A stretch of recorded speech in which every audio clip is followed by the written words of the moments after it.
Ladies and gentlemen, welcome back to the NA Major, and I don't know if I've said it enough yet, but this time it's different than when you saw us in August. The players are playing on land, even though we're working from the comfort of our homes. But my name is Veli, and I'm here with Jesse, and Jacob is my analyst. But coming up right now, if you thought last series was special, just wait until this one. It's going to be TSM facing off against Oxygen, and I can't wait. But let's jump right into the teams. First up, it's going to be TSM, and Jesse... Yeah. You have some interesting words about this group of people. Listen, TSM, there's no other way to put it. They're a stats nerd's wet dream. They got the best attacking win rate in the NAL. They've got the most opening picks in the NAL. They've got the highest win rate with the opening pick in the NAL. Individually, they're really strong as well. Achieved is the Stage 2 MVP with the highest, being the highest rated player. Bolo has the best KPR in the league. Chala has the best cost, survival rate, and the most clutches. I could list these numbers for days. But the point is, on paper, this team is amazing.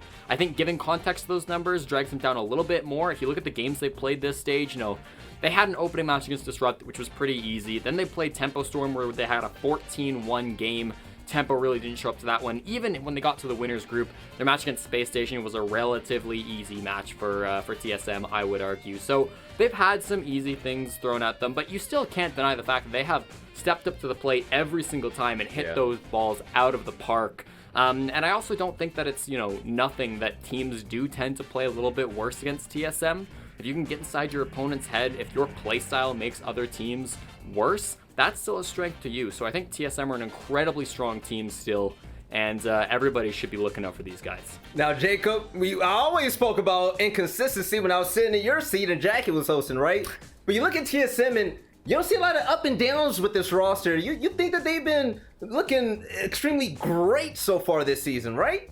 They have been. It's not just the season, it's all of 2020. I think arguably TSM have probably had the single best year of any team in the North American League. The problem with that is that Dark Zero won the last major, Space Station won Season 11 and the Invitational, but TSM have always been that very consistent force through the entirety of this year. A third place finish when they were in SI. At the back end of Season 11, they were in second place. They were second place in Stage 1. They were second place in Stage 2. These guys are always one win away from something more spectacular than what they currently have. And like Jesse pointed out, the fact that they have the stats to back up this kind of skill, this sort of placement, is really, really cool. But when are they going to break through that glass ceiling and find a championship? Right now, I'd argue, is their best opportunity to do just that. Now, Jacob, in order for this team to go all the way to the tippity top and win this event, you believe that there's a specific X factor on this roster, and what does he go by? The man who played in Challenger League, I think either broke the record, has the record, or is close to the record for the most time spent in CL. That man is achieved. This is probably one of the strongest players. Yeah. I want to say so. The man's was in the T2 scene for a really long time, then comes up with the Accelerate Gaming roster, and now all of a sudden to TSM. It's been I think over a year at this point since TSM has been in Siege, and he has been at the forefront of this roster the entire time. When they were at LANs, when they were at the Raleigh Major, at Invite, no matter where it's been, he's always been one of their top performers. Now, enough about TSM. Let's talk about Oxygen, their opponents, and this team. If you love highlight plays and superstars, you're absolutely gonna love them. Laxing, Foxay, Vertical, Bio, and Slash. They've been making waves so far this season, and at once was on top of the NA League. Now, when it comes to this roster, Jesse, you think that this matchup is gonna be reliant on their map pool. Why is that? Excuse me, I can't talk today, man. I'm excited. You're good. I think that Oxygen have a good map pool, but it just looks really bad against TSM's map pool. Realistically, they've got Theme Park as a strong map for them, but if that gets banned out, where do they go? I mean, you could go Cafe, the map that TSM has won 7-3, 7-3 in their last two matches. You go to Clubhouse, the map that you got 7-1 on by TSM. You go to Villa, the map that TSM has lost twice in the last year. You could go to Coastline, a map that you literally never play and is known for being a terrible map for you. I just don't see a lot of avenues for Oxygen Esports to win the map ban phase or even win this best of three. It seems like every single map that they're good at, TSM is a little bit better, and maps where TSM struggle on, Oxygen just have an even worse record. So I'm looking at the map pools for OXG, and I'm already pretty worried. I haven't seen the map ban phase yet, but it doesn't look good heading into this best of three just based on the map pools. Yeah, and actually the maps are ready right now. So we're going to see where these two teams are going to be facing off on. And Jesse, big brain, tell me all about them. All right, well, Theme Park's not going to be banned out first. That's going to be given to Cafe. Oregon picked then from TSM. That makes a lot of sense. They were undefeated on this map until the grand finals of our previous major. They haven't played it since. So bringing it out now on the big stage. Hopefully TSM brought some new strats out. I talked about it. There's Theme Park. I think this is the best map in the map pool for Oxygen. They have 4 wins and 1 tie in the history of Theme Park. TSM have only ever won this map once in the history of Theme Park, and that was against Sonics over the summer. And then we end up at Villa. So again, not a bad map for Oxygen. They like to go here a lot. But it's looked meh for Oxygen, and TSM is one of their strongest maps. They have 2 losses in the last 365 days, both overtime losses to top 4 teams. So this map pool, I'm happy that for OXG that they got Theme Park in there. That should be a W for them, but I just don't see Oregon or Villa swinging their way. Now, you might not see it, but Jacob definitely saw my man Jacob. I saw you do a fist pump. Yeah. Yes. What's going on? What do you see? And I want to know from you, who do you think is going to win this matchup right here? Well, to answer the first part of your question, I was fist pumping because I was thinking it was going to be Villa at the end of the rotation, because I hadn't seen it either, and I'm just like, it's probably Villa. One of those last 2, it probably will be, which is already a good battleground to go to in the first place. I'm also fist pumping because Theme Park. You don't really see Theme Park all that often, but when you do, it is a barn burner every single time. But as far as the prediction is concerned, I want to up the ante real quick, and I want to put Stat Nerd's Wet Dream on the t-shirt of Jesse in the event that I lose the prediction. So I'm kind of upping the ante for myself. I'll come up with a quote for yours, Jesse, in a second. Don't worry about it.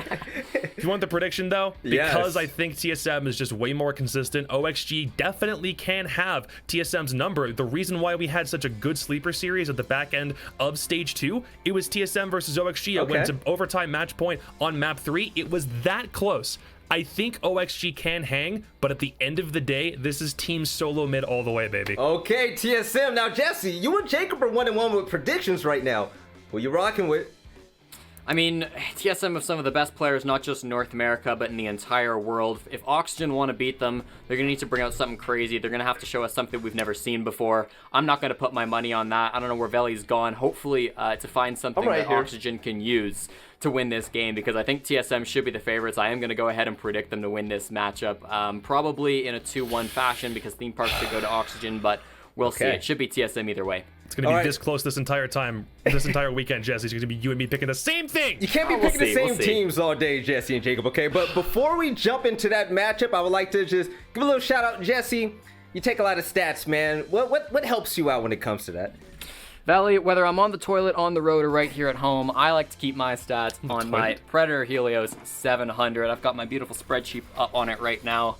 And yeah, this thing is a beast. It's so versatile. It can play any game that I've thrown at it so far. It's just one of the best laptops I think on the market right now. Jacob has a picture of my laptop. Jacob. I felt left out. I wanted to be part of the cool kids club. It's mine. This one's mine. It's for me. I even went and found a swarm with a stock picture of Rainbow on it. Like that. That's how desperate I want to be included. All right, so just so you guys know, these laptops are amazing. I've been using it, and I will be using it all weekend long. I have the Triton 500, and this thing is beautiful. It's amazing. But also, I want to ask you guys to do me a small favor before I toss this over to the casters. Make sure you follow us on our social pages. If you don't, I don't know why you wouldn't. There's great memes. You're going to get highlights and updates about everything in the R6 in a esports universe. So now, this is going to be our second matchup of the day. Team Solo Mid facing off against the boys on the Oxygen. I don't know who's going to win, but the predictions leans heavily towards TSM. So Stokes and Blue, take it away. All right. Thank you very much, Veli. And welcome, ladies and gentlemen, to our second series of the day. TSM going up against Oxygen, our final initial matchup of the major. And it's going to be quite a barn burner given the way that these two teams ended out the regulation season as well as we got to the end of Stage 2. Isn't that right, Stokes? Yeah, absolutely. Both of these teams firing on all cylinders, running into the last final stretch of the stage. They had their dips this year, though, but they've both actually bounced back to their regular forms, and it's been really nice to see, specifically from Oxygen. They had a lot of struggles this year, but finally got under a really good IGL with Biologic. They're looking really good, but I completely agree with the analyst desk with what's going on with TSM. Yeah, I mean, this is one of the key points that we've been sending home about this major. Is this is a major where, realistically speaking, any one of the 4 teams that are involved in it could be coming out on top at the end of the day, given what they were bringing to the table beforehand. The big wrinkle in all this, of course, is that we're going back to LAN for the first time since SI. And that's going to be a very big deal, I think, specifically for TSM, because they've always been able to perform in incredibly strong fashion, especially looking back at the 2019 results when they've had the opportunity to go to LAN, in my opinion. Yeah, you're completely correct in that, but I will put this out in the water. Oxygen have also had a lot of players that have been dominant at LAN, specifically Foxy and Laxing, who have made their names inside of this, ecosystem of Rainbow Six Siege and have been so dominant at LAN time and time again, most notably with Retro and the rest of the gang on Reciprocity at SI19. Yeah, talking about the results at SI20, just to talk and see how these teams were doing at the last LAN they played at. OXG, in my opinion, realistically could have gone a lot further at that event. For those who remember it, they had 2 to 3 super unfortunate rounds that ended up deciding matchups, basically, where things ended up getting flubbed, where if those rounds had been turned on their head, we could have realistically seen them go much deeper into that tournament. So I think that their performance on LAN is a little bit underrated based on the last time we saw it. Also important to note that that was nearly 9 months ago now, so there's a bit of an asterisk on anything we talk about here with LAN because it's been so long. But either way, this is shaping up to be a great matchup. We were hearing Jesse talk about how the maps aren't working out too well for Oxygen, and I agree with that. But I do think they did the best that they could given the circumstances. They managed to get a decent second map in, and that they're able to go over to Theme Park. And I don't necessarily think Oregon is the end of the world for Oxygen here. Going on to it, we've seen TSM hold a very strong position on it, especially since they took them down on it in the very last major back in August. However, since then, we've seen a huge lack of play from TSM on that map. And something else so important to note is that Oxygen constantly have Oregon banned against them by their opponents, 6 times, in fact, in the last couple of months. So they could be hiding something strong on that map too. And we're going to find out if that's going to be the case right now, folks, because we're getting into it. The first map between these two teams, our last initial matchup of the major. Let's get into it. It's OXG versus TSM. Oh, it's going to be a good time, John. Let's see what our initial bans are going to be here on Oregon. We're already going to have one that we don't see regularly, but still a very, very strong ban. Nomad getting banned away, taking away that flank watch early on. See flanking, overall roaming becoming a pretty key part of this, especially when it comes to the early game. So not too surprising to see that being knocked out just to make the job for the defenders a little bit easier to work with. Ace also going to get knocked out despite the changes. He's still incredibly strong, and that AK-12 is not to be trifled with. So we'll see him knocked out as our last attacker ban. For the defenders, Wamai is going to be first up to the plate to get knocked out here, unfortunately. A lot of independence to be given to anybody who can play Wamai on top of just his general usefulness when combined with Jaeger.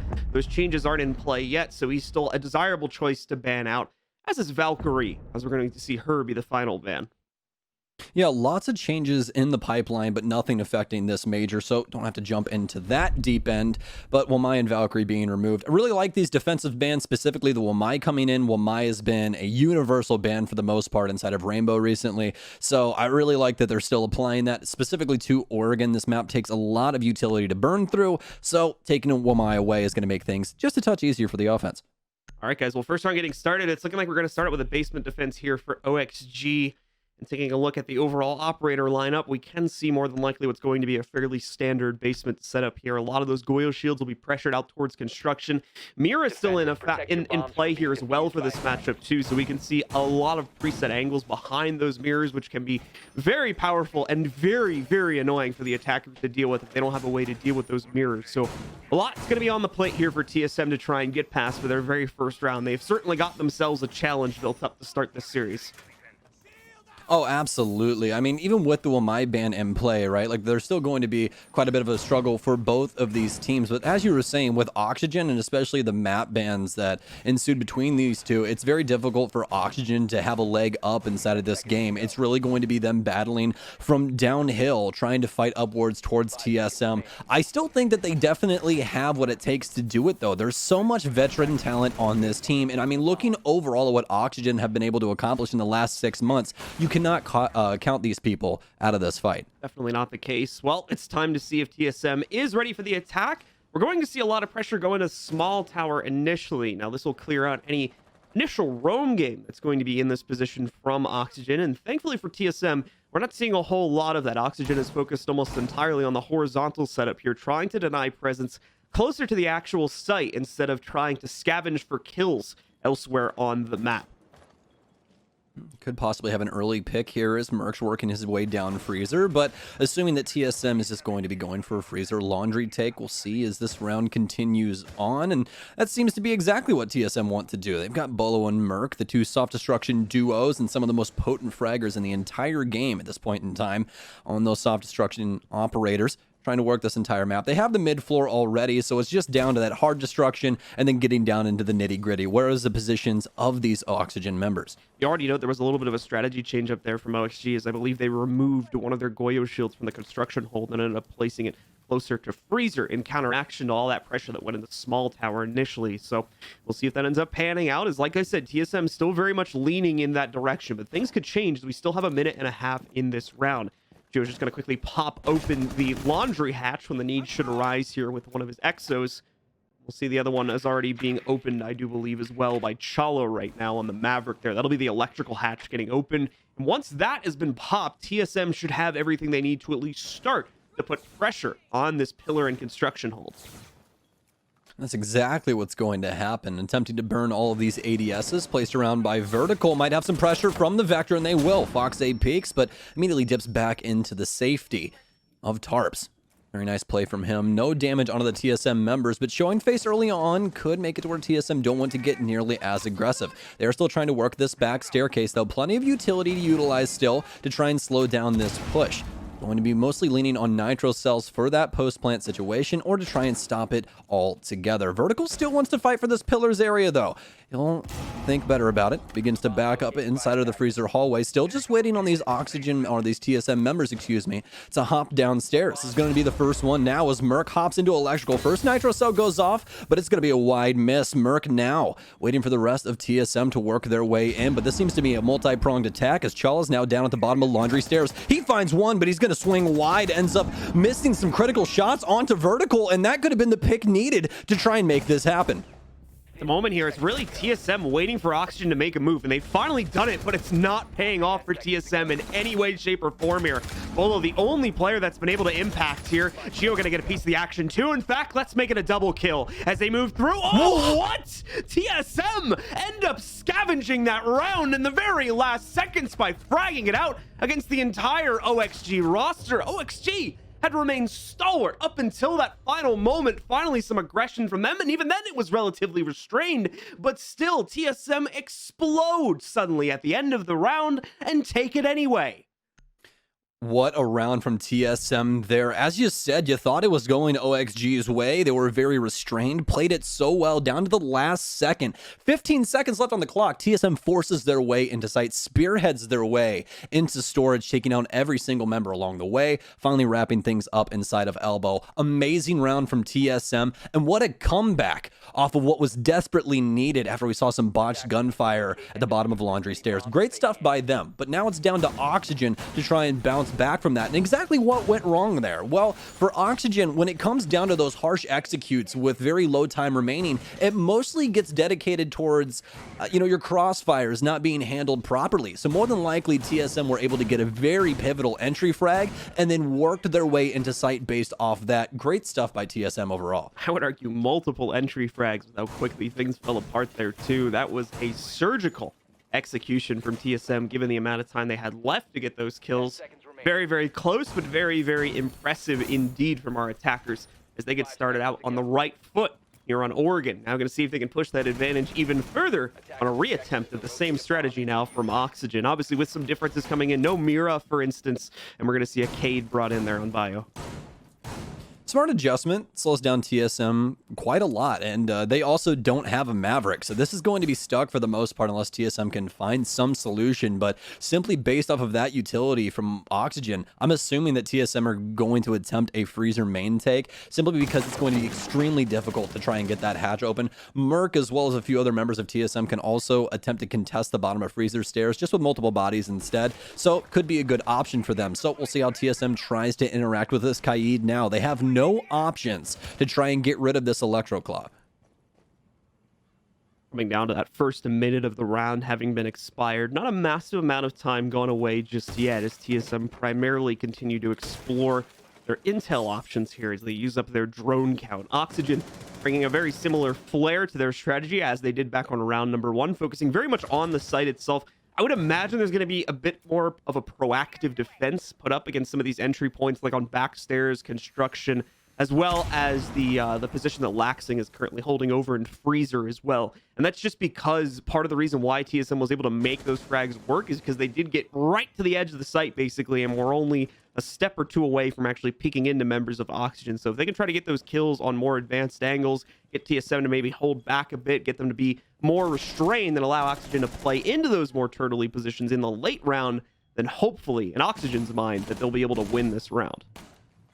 Yeah, so far the pacing inside of this round mirrors what we saw the last time. I mean, very slow TSM working their way towards the site, but making sure that they don't miss anything. Oh my God, Bolo! A quick double kill, more execution style than anything in pillars. Lots of Oxygen members laying across the floor. TSM now with a very strong start. I don't think that they assumed anyone was going to be making a quick entry on that back staircase, but Bolo's now going for more. Drones inside. They've refragged onto Merc, but what is that even worth? Vertical and Foxay already down. Now TSM get to try and work this plan in.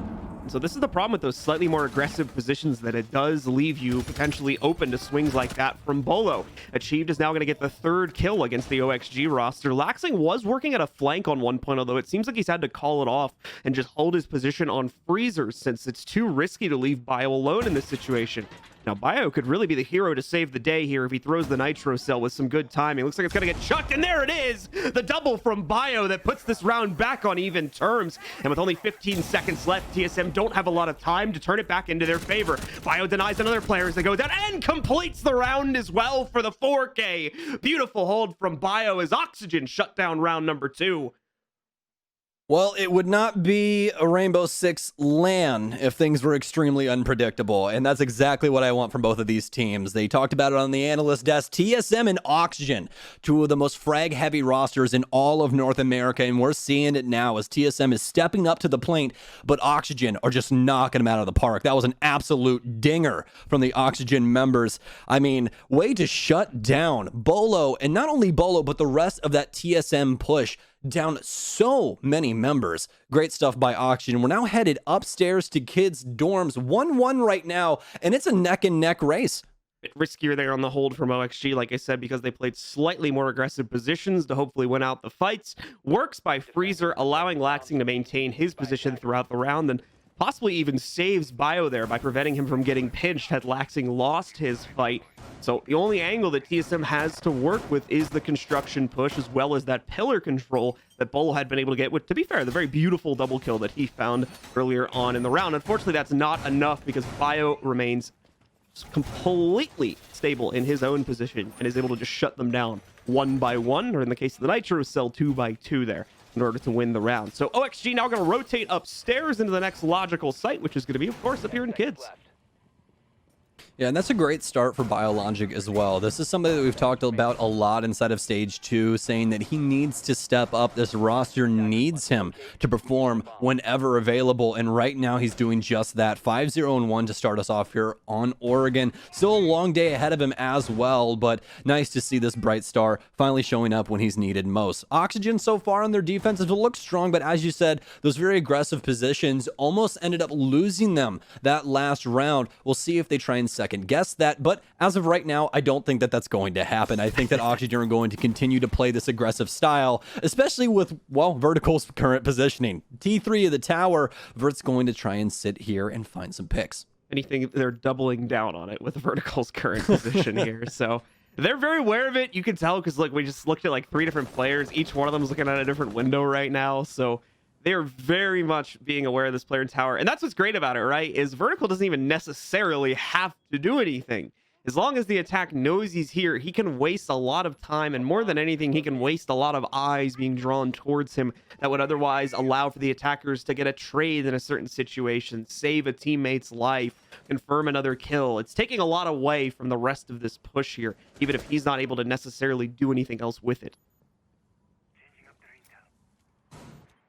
Well, TSM Slow offense here, but as we were saying, more than likely due to vertical inside of the T3 area for Big Tower. Oxygen has a nice setup here as well. Foxay playing aggressively to the north side of Attic to support his friend inside of Big Tower. So TSM have already switched gears here and are actually applying pressure to double window. Merc using one of his breaching rounds tries to set up a hole to look inside of dorms, but doesn't find too much. This is mostly leaning on their intel game right now, trying to discover where these Oxygen members are so they can try and make this push happen. Frag grenades now trickle in from below to try and get some damage onto Bio, but nothing going to land. TSM at a loss for words right now. Bio being incredibly close there on some of those damage bits, though, especially the grenade.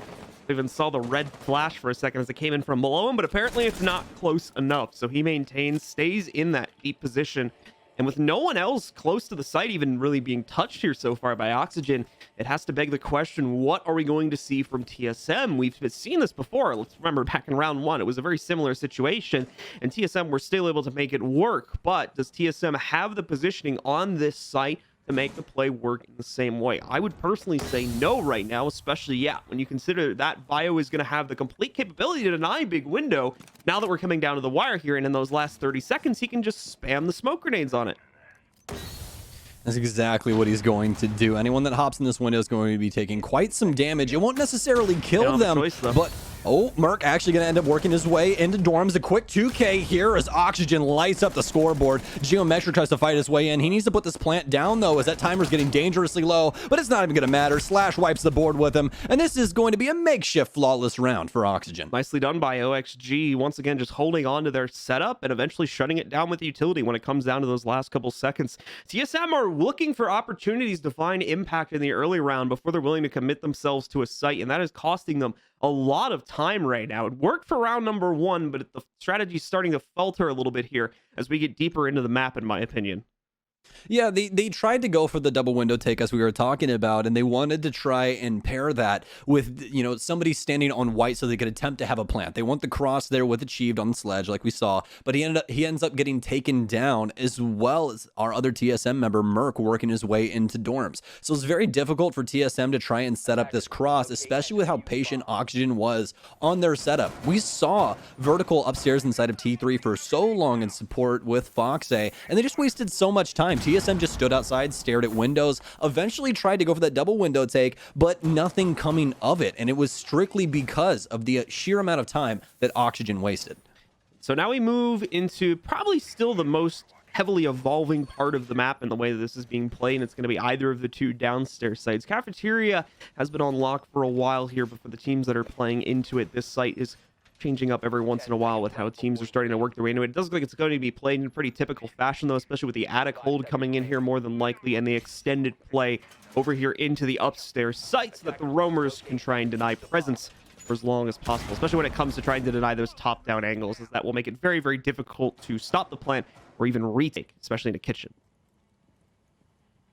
Yeah, and those vertical angles can be so pivotal, as you were saying. I mean, that top pressure, especially, very, very strong if TSM are able to get a hold of it. So we'll see how Oxygen try and battle with that. But for now, they've got an extended roam game going on. Foxay finagling around white stairs, as well as the rest of Oxygen, just spread evenly throughout the entire map, having Laxing on a deep roam near main as well. So TSM need to try and make some magic happen with this drone game. They've already lost 3 drones super early on here, so with Oxygen's lineup, especially with Laxing in play on that Mozzie, this could be difficult for them to find these early picks.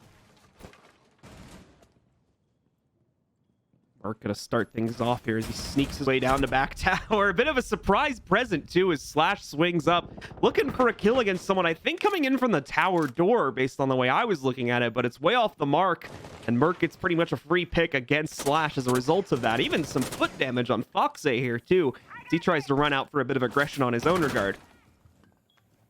Little bits of damage here and there, but yeah, as you said, Slash ends up getting taken down. Still plenty of time on the board for TSM to try and make something happen, and with that early pick, it's definitely going to assist them, but they still have to worry about this deep roam like we were talking about earlier. Laxing's already worked his way all the way to Big Tower stairs. He has to try and make something happen here, and he ends up picking up one, but oh no, he burns Bolo! You thought he'd get him, but just quicker to the trigger. Biologic lighting up the scoreboard as well. Oxygen all over TSM inside of Big Tower.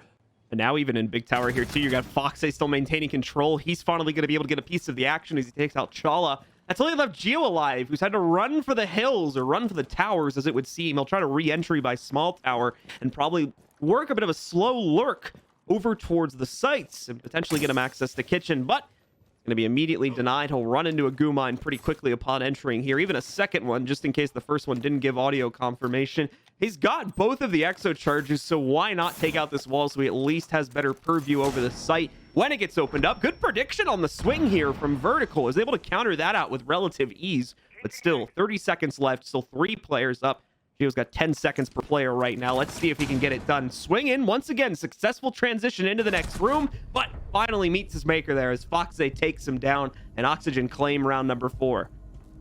That's 3 rounds in a row right now for Oxygen. We were talking about Oregon in between these two teams and how this could possibly be a problem, but Oxygen looking really, really strong right now up against TSM. So looks like we are going to have a timeout, folks, here, just to see if anyone can talk and figure some things out. And really quickly, gonna have to transition that back down. Hi guys, I'm sorry, my desk had to move very quickly. Anyways, getting into Oxygen versus TSM on this Oregon map. So far, so good for Oxygen. These defenses have been super, super strong, very potent. TSM haven't been able to battle through this at all, especially inside of these last 2 rounds, John, where we saw Oxygen just be extremely, extremely aggressive. After that second round where we saw things tend to falter early on with Bolo getting those picks, I thought that they were going to slow down, especially after inside of that last round, we saw that early pick by Merc, but that was not the case. Why do you think Oxygen's trying to stick to this game plan? I mean, it's working, right? The aggressive play, it's working for them right now. This is a TSM pause, by the way, for those that are curious, just a bit of clarification.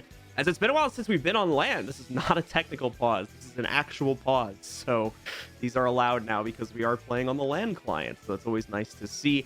Gives these teams some time to talk about it. But anyway, going back to what you were asking, I mean, we saw it, right? In round number 1, OXG tried to play back, tried to play passive, tried to play very turtly on the basement site. It did not end up working for them because TSM was still able to get pretty much just outside of the site, and along with using their drones, they were able to get info in all these positions and all at once just execute at the end of the round. So ever since then, they've been expanding their net out bit by bit here, casting it out a little further each time, and every single time it's been working. So there's really no reason to slow that play style down right now for OXG. No, absolutely not. I completely agree with you. I think that the thing that Oxygen has been doing the best inside of that aggression, though, is the damage to TSM's drone economy. I mean, every single time I look to the blue side of the screen, it seems they're missing 3, 4, 5 drones. And that's something that's super, super difficult to fight through, especially with how Oxygen have been playing. They've been playing super unpredictable and in a lot of corners that you wouldn't expect. That also plays really well into their late game strategy, too, which is usually to fall back and play much closer to the site if the roamers can fall back, seeing as they're not like trapped somewhere else in the map or trying to set up a flank. So the lack of drone economy is also making their playstyle that they tried to use on round 1 a lot stronger because they're still trying to bring that into the picture for the late rounds anyway. So really nice strategy being put up here on the defense so far by Oxygen.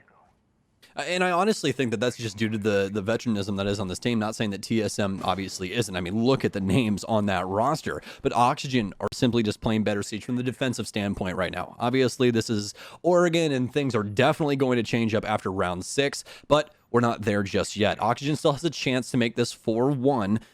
Try and make things even more difficult for TSM here. Seems like a very, very similar take to what we've seen prior on this basement setup for TSM. Still droning out the mid floor, having Merc poised at the top of Freezer, making sure that no one can possibly rotate. But now it seems as though Oxygen do want to show face early on. We could see a possible rotate from Foxy, who's currently inside of Big Tower, which would change up a lot of TSM's game plan. They haven't had to worry about an early rotation in this entire game so far.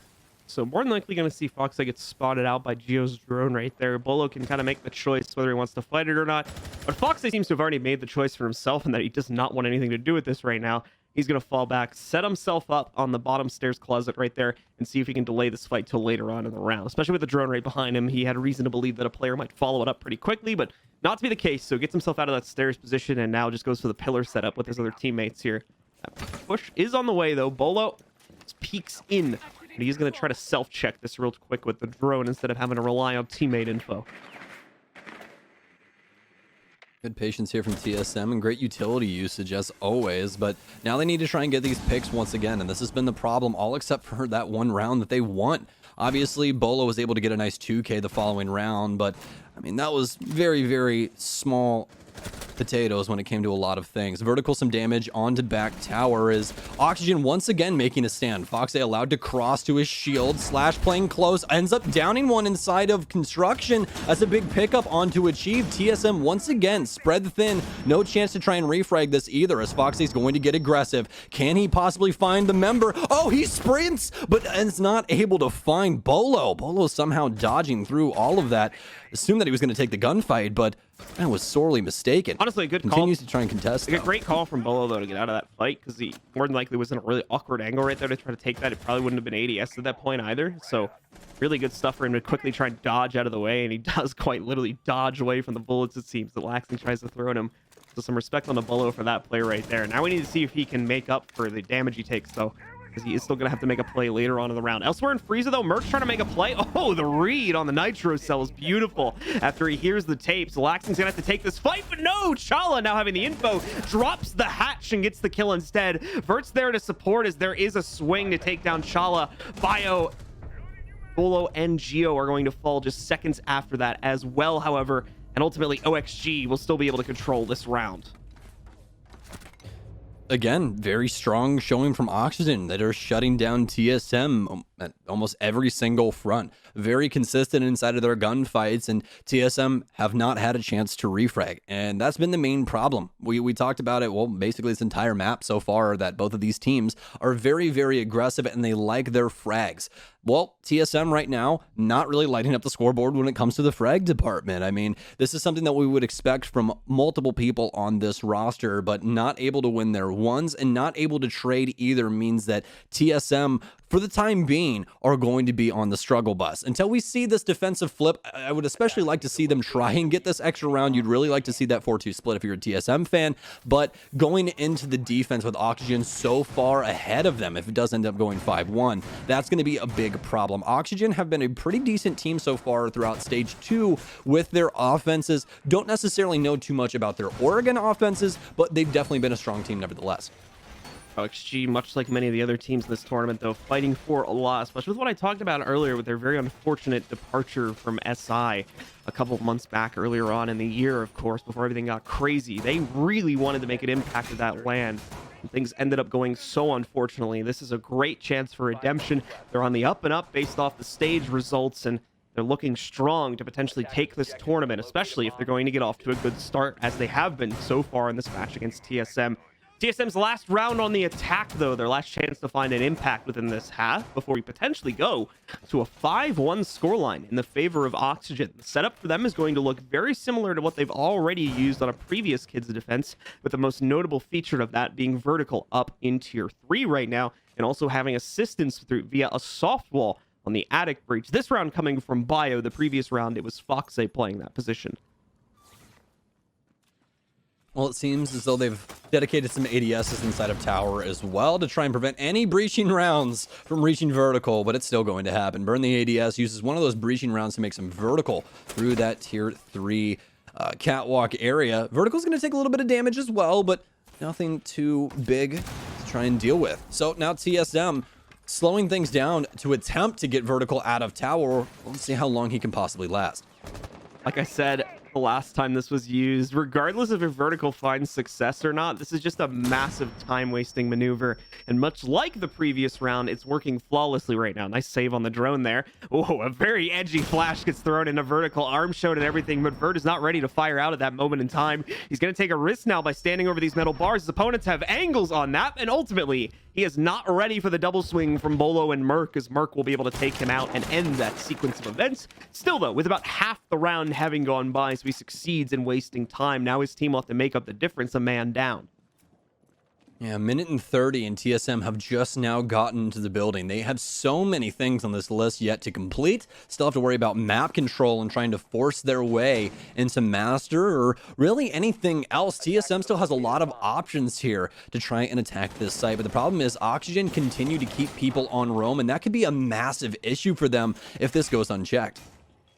See Slash setting up a slight angle here now through the kid's breach. See if he can find any pushes going through the kitchen itself. And it's not going to just be that position that'll have to watch out for. He's already been pressured, loses over half of his HP. This is fire coming in from down below now as well.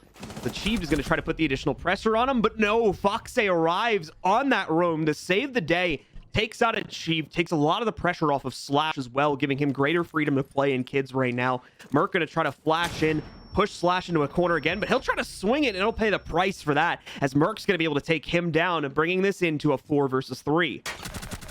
Nice pickup here from Chalo, though. Bolo knifes Bio as he's been down, but now it's all down to Foxe. He can try and make something happen here. MP5 in hand, and that angled grip definitely going to be worth something here, but plant going down from Geo inside of dorms. Quick gunfire here from Bolo. Takes down Foxe. Didn't have too much of a chance trying to rotate in through Trophy. More than likely got droned out earlier on. Great round here from TSM in a much needed offensive round. Much better read on the overall strategy, I think, that Oxygen was bringing out onto the table. Mind you, this is not a map that's really been played super heavily by both of these teams when I was looking at the records previously. Oxygen's only played this once in recent history, and TSM's only played it twice within the last couple of months here. So there was reason to believe if these teams hadn't been scrimming with each other, TSM might have not been super familiar with OXG's defensive setups. And that's prevalent by the drastically different results from round 1 and round 2 on the kids' defense there. Round 1, they spend a lot of time flailing around, not really able to deal with a tier 3 player, and then eventually they just don't have the time to execute. Round 2 on that site, they know exactly what they're doing, and piece by piece, even though the time is always in siege, right, a little bit scary, they're still able to do it with, in my opinion, some really great confidence behind that. TSM barely making any mistakes in that round. No, not at all. It was a very, very well done round from them. But now they're on to defense. We're headed downstairs, and we're going to be seeing a different take on what we're going to be holding the downstairs like. Geo not dedicating any reinforcements inside of electrical box. Instead, he lines the top wall with shotgun holes as well as pops the electrical hatch. This is TSM on Rome. TSM definitely going to try to bring the aggressive flair to their defense, just as Oxygen was doing to some extent, but this might be a different theme altogether, given it's TSM on Rome. They often own the Rome game in quite a few areas of this map when it comes to North America, and we're going to have to see if that will hold true today to get them back into this match. Only down by 2 rounds, so a promising start here to their own defensive half can very, very quickly bring them back into this map and back into this series as well. It's a small tower focus from Oxygen, however, and it's looking like one drone also going to get stolen away, but that does get shot. Oh, never mind. Not going to get shot out. So defenders still have one to use on their own. In fact, 2 drones at least are controllable by Achieved right now. So they're getting a lot of counter intel by having him play in the kitchen here on the Mozzie.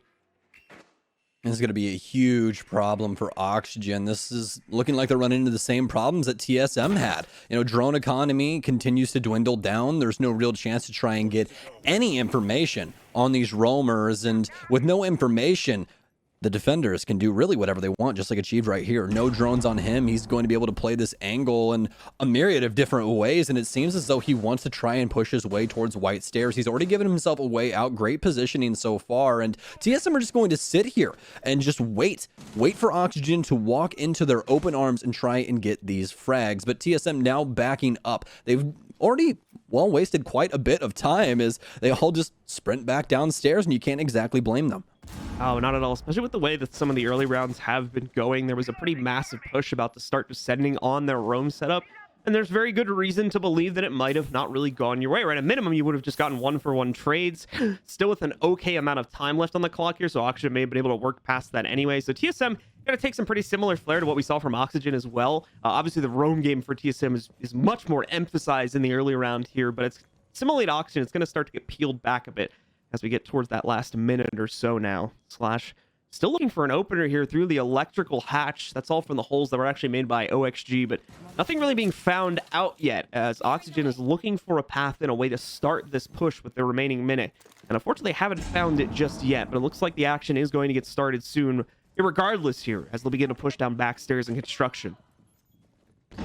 plenty of utility to make this happen, especially in the throwables department. Plenty of frag grenades from Slash and Fox as well, both still having one, but the main problem is lots of breaching rounds dedicated to the other members. The EMPs, though, of Laxing definitely going to make a large impact when those get utilized, but the execute seems to want to start now. Oxygen working their way down the back stairs, but Vertical's going to be the first one that meets his maker. Achieve takes down one, but it's Slash for two inside of sight. Almost make it three, but Bolo shuts him down from Freezer. TSM going blow for blow with Oxygen.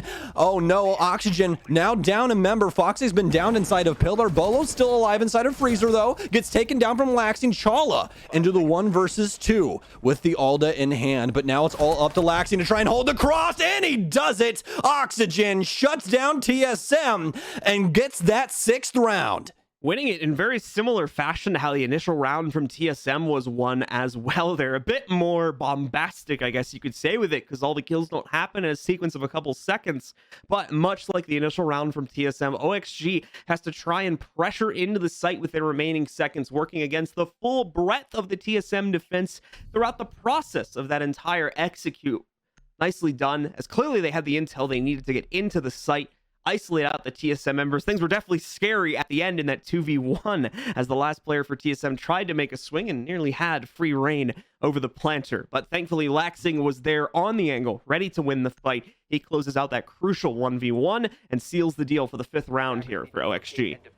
I was just about to say that. Ended up being the 5th round there instead. Apologies about that one. Getting a little bit ahead of myself, but this is such an exciting series between these two so far. You know, I mean, TSM, they look strong. They look good. These gunfights tend to go their way, but Oxygen continue to battle back. It's the battle of that man count, John. We talk about this all the time, how a lot of these teams, when they really like that fragging power that they have, they want to try and keep the man count equal for as long as possible. And it seems as though both of these teams really enjoy doing that. So Oxygen right now simply just winning out on those gunfights, as well as limiting TSM's potential inside of that last round. Catching them off guard inside of storage was the biggest play that Oxygen could have possibly have made there. And who else to do it but Slash as the hard breach?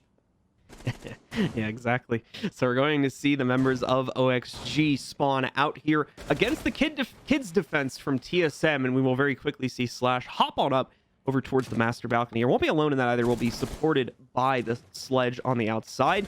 We're going to see a quick nitro toss there from Geo to knock out the hatch, because Geo does have some pressure being put onto him. It's very reasonable to believe it could come from both directions here, so maybe looking for a different route out if he wants to truly double down on the aggression by falling through there, but that'll all be decided with time here. Merc wanted to swing against the 2-man crew trying to work their way in on Master, but he's lost his Goyo shield. So at a minimum, he's going to have to wait a few seconds for the flames to clear, probably a bit longer. Gio's going to take that exit route in the meantime, and he's going to be speedy with it too, as he knows the enemies are close. He'll be able to dive down into the basement and get out of that arsenal position. Fantastic patience here from TSM, but even greater drone work from Oxygen. Granted, they've lost quite a few drones in the process of that, but really good intel early on to remove a lot of TSM members. And with more than 1:30 on the clock, they've already got Master open. This is a really strong start here for Oxygen inside of round 8. One of the hard breaches open. Are they going to try and exercise a second one? That is the big question right now, as they still could try to push with just the positioning that they have, although it'll be very, very scary on a few of these angles, because they'll end up being massive choke points to work against them. Mind you, they still have a second hard breacher as well as all 3 of the X-Kairos, but they're actually just going to ignore those and try to rush right in. TSM very much ready for that beautiful shot from Merc, and there you go. TSM shuts it all down, with one exception there being the knife kill from Laxing. Other than that, it's just a non-starter for OXG, and TSM have no problem taking that round. Well, after that execute, that setup from TSM looks very, very strong for those rushes inside of sight from that trophy side. I mean, we saw some adjustments, I'm assuming, with that deployable shield setup, but overall, really strong positions for those TSM members. Didn't lose anybody too early on. I mean, it was a very, very strong anchoring position. So overall, you got to give it to TSM on that one. Not too much more to talk about. I mean, Oxygen worked their way in sight, but they kind of just threw it at the wall and hoped that it stuck.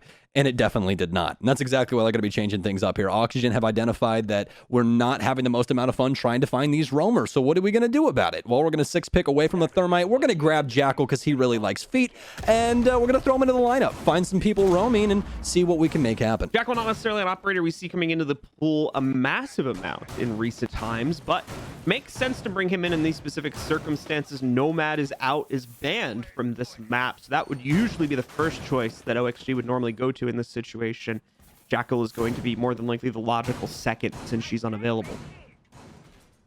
I mean, they obviously could go with something like a Gridlock, right? Yeah. But Gridlock is really only good on maps like Consulate or Cafe, anything that has a lot of staircases, because the more you're able to condense those track stingers, the more potent they are. But on this map, I completely agree with you. I think that Jackal is going to be really, really strong for Oxygen here. They don't have the Nomad pick, as you said, as well as Jackal just has some of the best utility at his disposal. I mean, smoke grenades, as well as the ability to track defensive members, and the C7E on top of that, one of the best assault rifles inside of the entire game. So, I mean, you give it to somebody like Slash, and you're in for a really good time. That was going to be my next point, too, is that I don't necessarily know, like, the individual pros' thoughts on it, but for a lot of, like, the casual community, at least, the C7E is, like a gunner's gun. So statistically, third best rifle? Is it? I Okay, I don't have those stats on me, or I don't spend a lot of time looking them up, but I would assume it's pretty close to the top based on the way it performs in my gameplay, at least, which, to be fair, that's not a lot to go off of, but still. Oh, you got to give yourself some more credit, man. I've seen you play, John. You're good at the game, man. Listen, at least your KD is above a 1.0, which means you get to cast, and that's what matters. It wasn't until recently. I have no idea. I completely pulled that out of my... Listen, I pulled that out of the house trying to be nice. I tried, I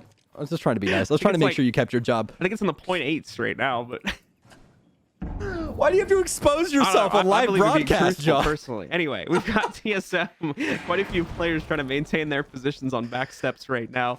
At the same time, a couple players from OXG trying to press it from the other direction. We're going to see most of them move into the big tower hold now, the big tower stairs, I should say, as those players that were holding a little bit more of an aggressive position like Chala have slowly fallen back to the pillar. Once again, playing into this slow retreat from TSM that they've been doing on their roam game throughout this entire half so far. TSM very stagnant in what they're doing now. Don't have to worry too much, but good setup here from TSM. I'm liking what I'm seeing. Some Banshees set up to slow down the push. Frag grenades in to get rid of Geo's shield, but he's immediately going to smoke and rally. Throws up that reinforcement, and now Oxygen are going to have to find another means of travel. They're going to be able to get rid of this Banshee pretty easily, but they have a lot of angles to worry about, especially from inside of the electrical box. And I mean, oh my, look at all of those feet to be tracked by our good friend Slash. He's going to throw that one down, get some good intel inside of sight, but there's still a lot of work to be done. It seems as though they want to try and go for a main storage plant, and that's exactly where these sledgehammers are going to be dedicated. Start getting this electrical box open and try and get this single panel handled.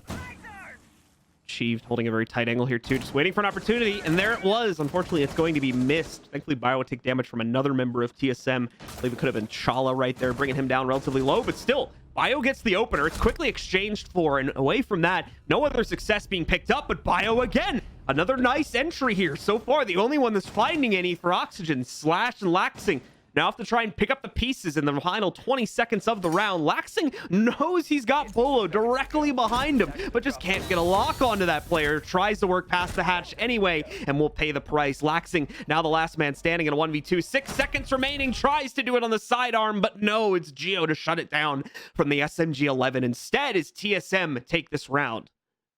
And the difficulties of Oregon bubble to the surface. It's so difficult to try and get these executes down with the simple amount of utility, or the sheer amount of utility the defense have at their disposal. We see the Banshees, the shields, the reinforcements, everything dedicated to that very strong front and side of construction.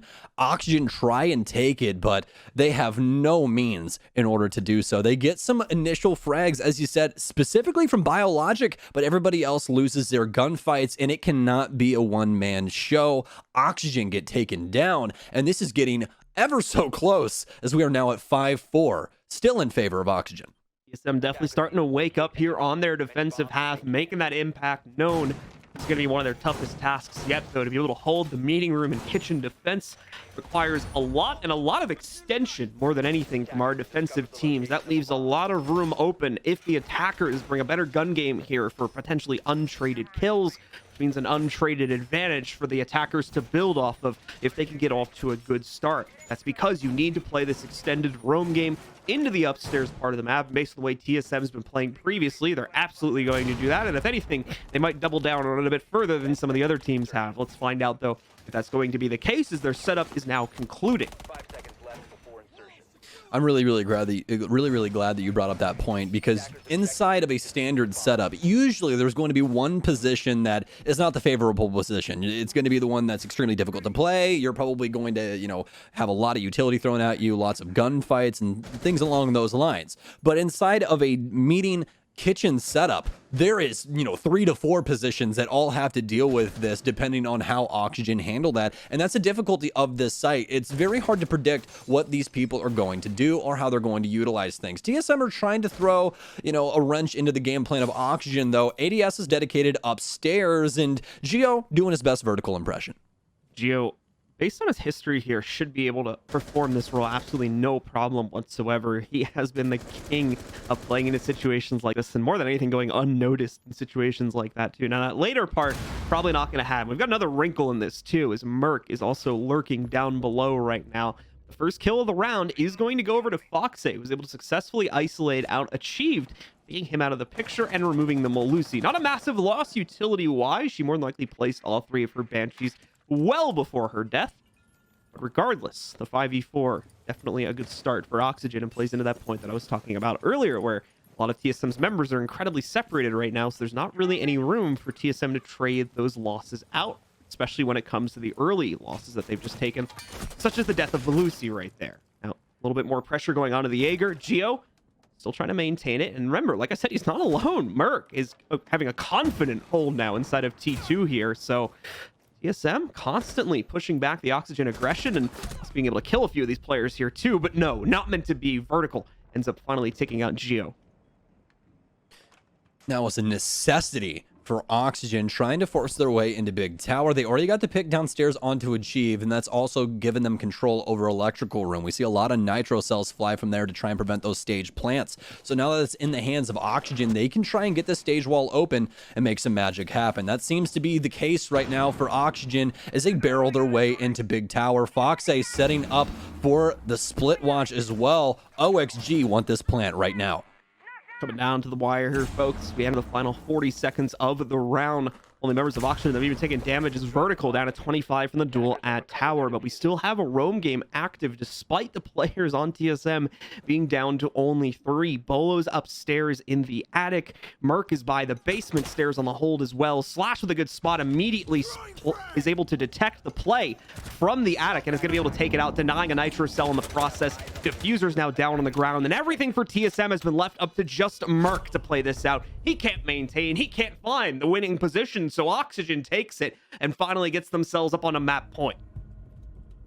Very strong round there for Oxygen, as you said, pushing them up to map points, but it's not all doom and gloom for TSM just yet. They do have a lot of options here to try and go back to, specifically dorms, and if they're able to win that, they can transition immediately into a basement defense. They've won both of those in recent history. Oxygen did end up winning their first basement attack though, but not after we saw that immediate change up from TSM. Really strong front towards construction once again. So now jumping into this, it's the dorms defense here for TSM. Let's see how they try and handle this. I wonder if they're going to go for that tower hold. I don't think that they're more than likely going to, simply because we just had the 6th pick come in.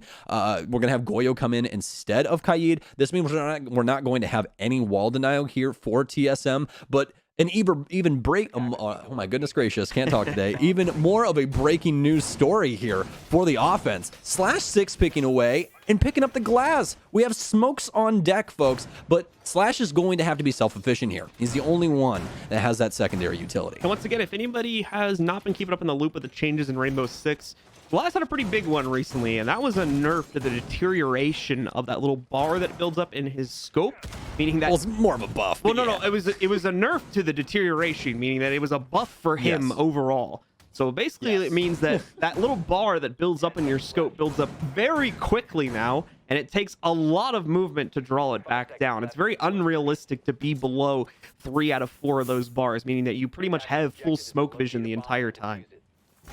I watched Kickstar kill like 10 Yeah. terrorists all from the same smoke grenade while moving around the entire time, which is very scary, especially when, you know, you're as old as me and you remember the Ying and Glaz meta and you just have, you know, PTSD flashbacks to that. So it's not a great time. It's not the most amount of fun, but we haven't seen Glaz have a crazy impact like he used to ever since this change has happened. Even when Glaz has been brought, we haven't seen him get, you know, anything above, you know, 1K, 2K, nothing crazy where he's had such, you know, a change inside of the round where people have really started to dedicate him into the roster again, simply because smoke grenades aren't that potent. There's a lot of people on the defense now that can see through them, and that's exactly why we see this 6th pick come in from Slash. They don't want TSM to grab any bulletproof cameras or Warden. It could work out on this site specifically, though, when you consider the amount of open areas just from a couple of outside angles, even like from the kids window that Chalo's looking at now, or the big window that the Glaz could potentially have access to, and he could potentially cause further confusion by throwing smokes into those angles as well. So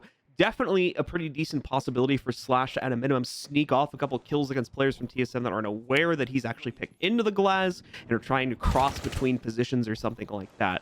So, and I'm sure that Slash himself is hoping to capitalize on that as well. So we shall see if that'll end up being the case as we're coming down to the second half of the round now. A very slow build-up indeed, but Oxygen working to get more and more info here as they are very much focusing on that big window type of play.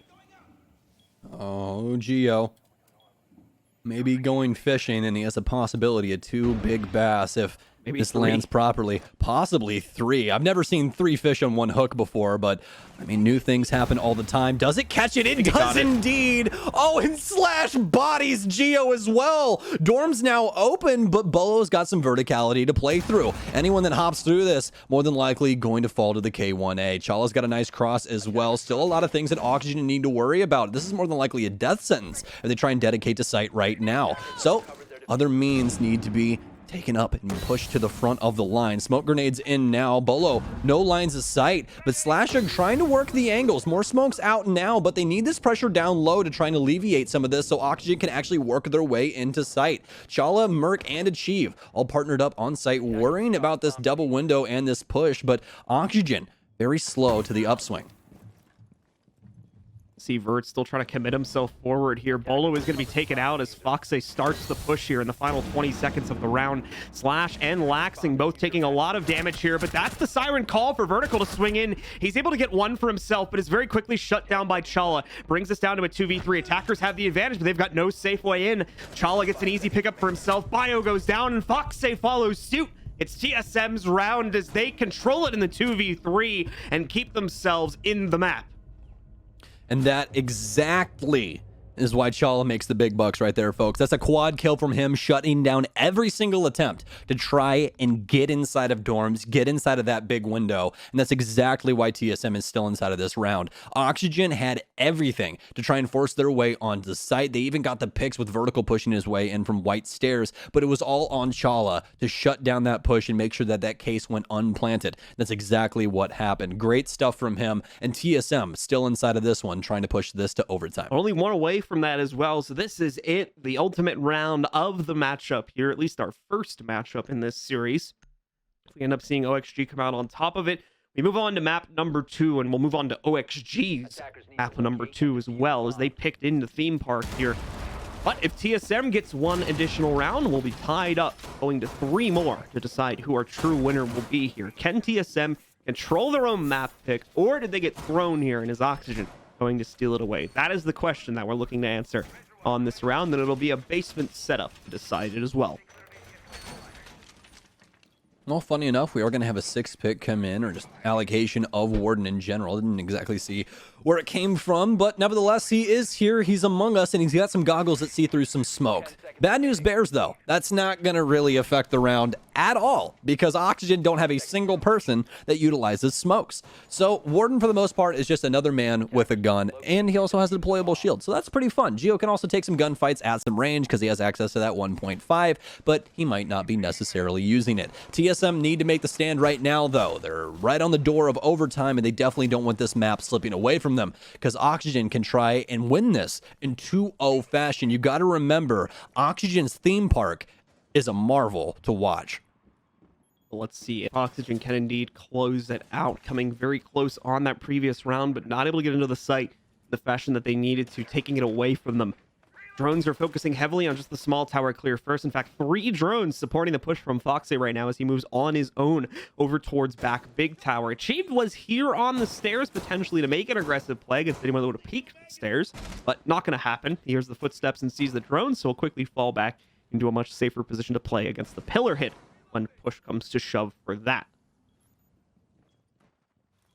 Going to be very, very patient from both sides here, and that's exactly what we've expected throughout this entire map so far. This is just how these more strategic heavy maps work. It's a lot of droning, a lot of trying to find where these defensive members are, and that's exactly what Oxygen's going to continue to do. There's still a lot of stuff to be done, Slash welding open a hatch with the rest of Oxygen just lying in wait to try and make this push happen. Some early X-Kairos, though, onto electrical wall, and they're actually going to go off. I assume that we're going to have an impact of some sort or something, but it's not going to be the case. Bio going to get both hatches open here. This is going to be a lot of options for Oxygen to try and make this push happen. Still just a little under half the round to play it off of too, so really early time to be getting this open. As long as they can properly transfer it into an actual execute with all that excess time remaining here, that's the big next question here. Is we are starting to see players shift into a construction position as well as inch towards the back stairs here. They are very much getting ready to move in. The TSM is also aware of this. They've started to change up player positions. They've started to get ready for anything that might swing down that back stair into construction. They've got the Alda primed on the construction angle. Gio's playing double duty here as he watches both the stairs and the construction push. 45 seconds left here as well, so they know it has to be coming sooner rather than later. Especially when you get down to the 30 seconds, you have to consider those smoke plumes. We don't have a smoke in play, but generally you want to assume that it's there under safe operating procedures. Either way, first attempt from Oxygen to make something happen here just doesn't really work out. Foxy gets brought down to a sliver of his own HP, has to back away. At a minimum, yes, he saves his own life, but that doesn't mean anything considering we're at 20 seconds. What are you going to do with that life if you lost the round? Need to see the push happen now, and will it happen? That's the big question here. Io gets dropped, but some heavy damage on the Geo just before that. Vert's going to fall a second later. Chala continues to rack up the frags, but Foxy and Laxing try to battle it back here now for Oxygen. It's all on Laxing in the 1v2, and there's just no time left. TSM will take it, and we're going to overtime.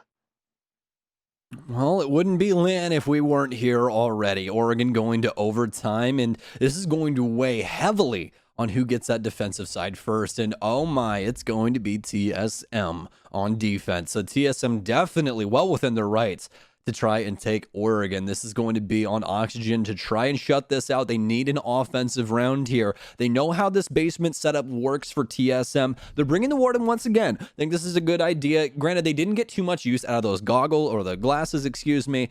Even trying to contest it with the stuns. I mean, we didn't really see anything happen, you know, pressure-wise coming his way that affected those very much. But that 1.5, as well as having those at your disposal if anything does happen, I mean, that's practically priceless inside of his position. So TSM going back to business and business as usual. We're going to see a very similar setup to what we saw last time. It's going to be up to Oxygen to try and make an adjustment to win this out. So same setup here, more than likely for TSM, since it works out so well for them. They're going to continue to flourish under those circumstances on defense, and as Stokes had mentioned here, they get the start on defense. So they'll also get the third and final round on it too, should we need to go to that. TSM really on the run right now here. The only thing that would stop them, it would seem anyway, would be difficulties that could surface in the round after this one. It's up to Oxygen to make the changes necessary for the first round of OT to work out for them and not the other way around. Otherwise, it's going to be TSM taking control of the lead. And we'll have to wait and see if they'll be able to keep it that way on round number 8, or excuse me, on round number 14. Sorry, as we're playing into OT here now, so the numbers on the rounds get a bit more confusing to draw out of your head like that. But OXG on the field working their way to small tower. We kind of just slap overtime over the numbers. We're in overtime. Don't really worry about the actual number of the round usually. Well, at that point, it's like, yeah, this map's been going on for a very long time. You know, like we've been here for a minute. So Oxygen going to be starting with a small tower take and just a simple clear a crossing. If any TSM members are worthy enough or, you know, aggressive enough to try and play on Rome, but as we've expected, no one going to do that. That's just an early pick waiting to happen. So TSM would much rather wait inside of sight. So far this series, though, between these two, neck and neck, and both of them running into very similar problems. It's been the offensive side that's been the massive issue.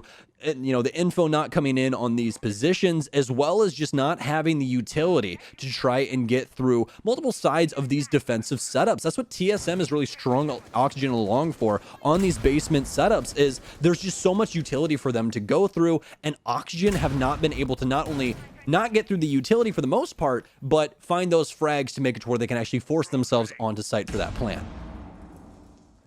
About half the round having gone by here for OXG. Once again, hatch is open, easy to play with, but the problem is they had that same position that they got themselves to in the previous round and weren't really able to leverage anything with it, just because TSM played so passively on their defense and never really gave OXG the initiation rights that they needed to start their execute. They had to try and take risks, force themselves in. Probably didn't have a great amount of intel about current player info as well. So the same problems are more than likely going to surface here, as you've got Geo at the construction door trying to deny any drones and whatnot that would be moving down both that construction door and the back stairs. Teammates are trying to change that, and they'll have the frag grenades to deal with the shield that Geo's playing off of this time. So at least will not have that safe harbor, but still, time is continuing to tick down. OXG are not necessarily getting any closer to the execute, and if they wait too much longer, they're going to be in the same exact spot they were on the last round.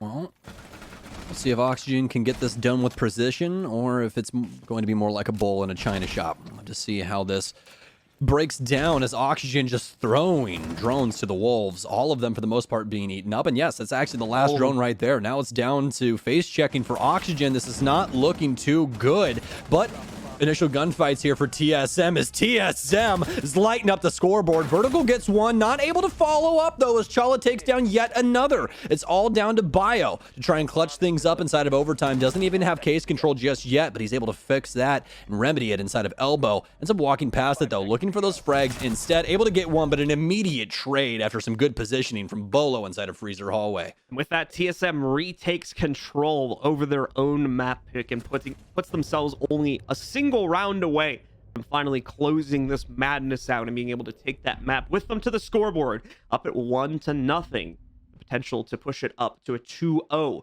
on Theme Park, as well as that will be our second map. So it's like timeout is going to be called here. I assume this is coming in from Oxygen.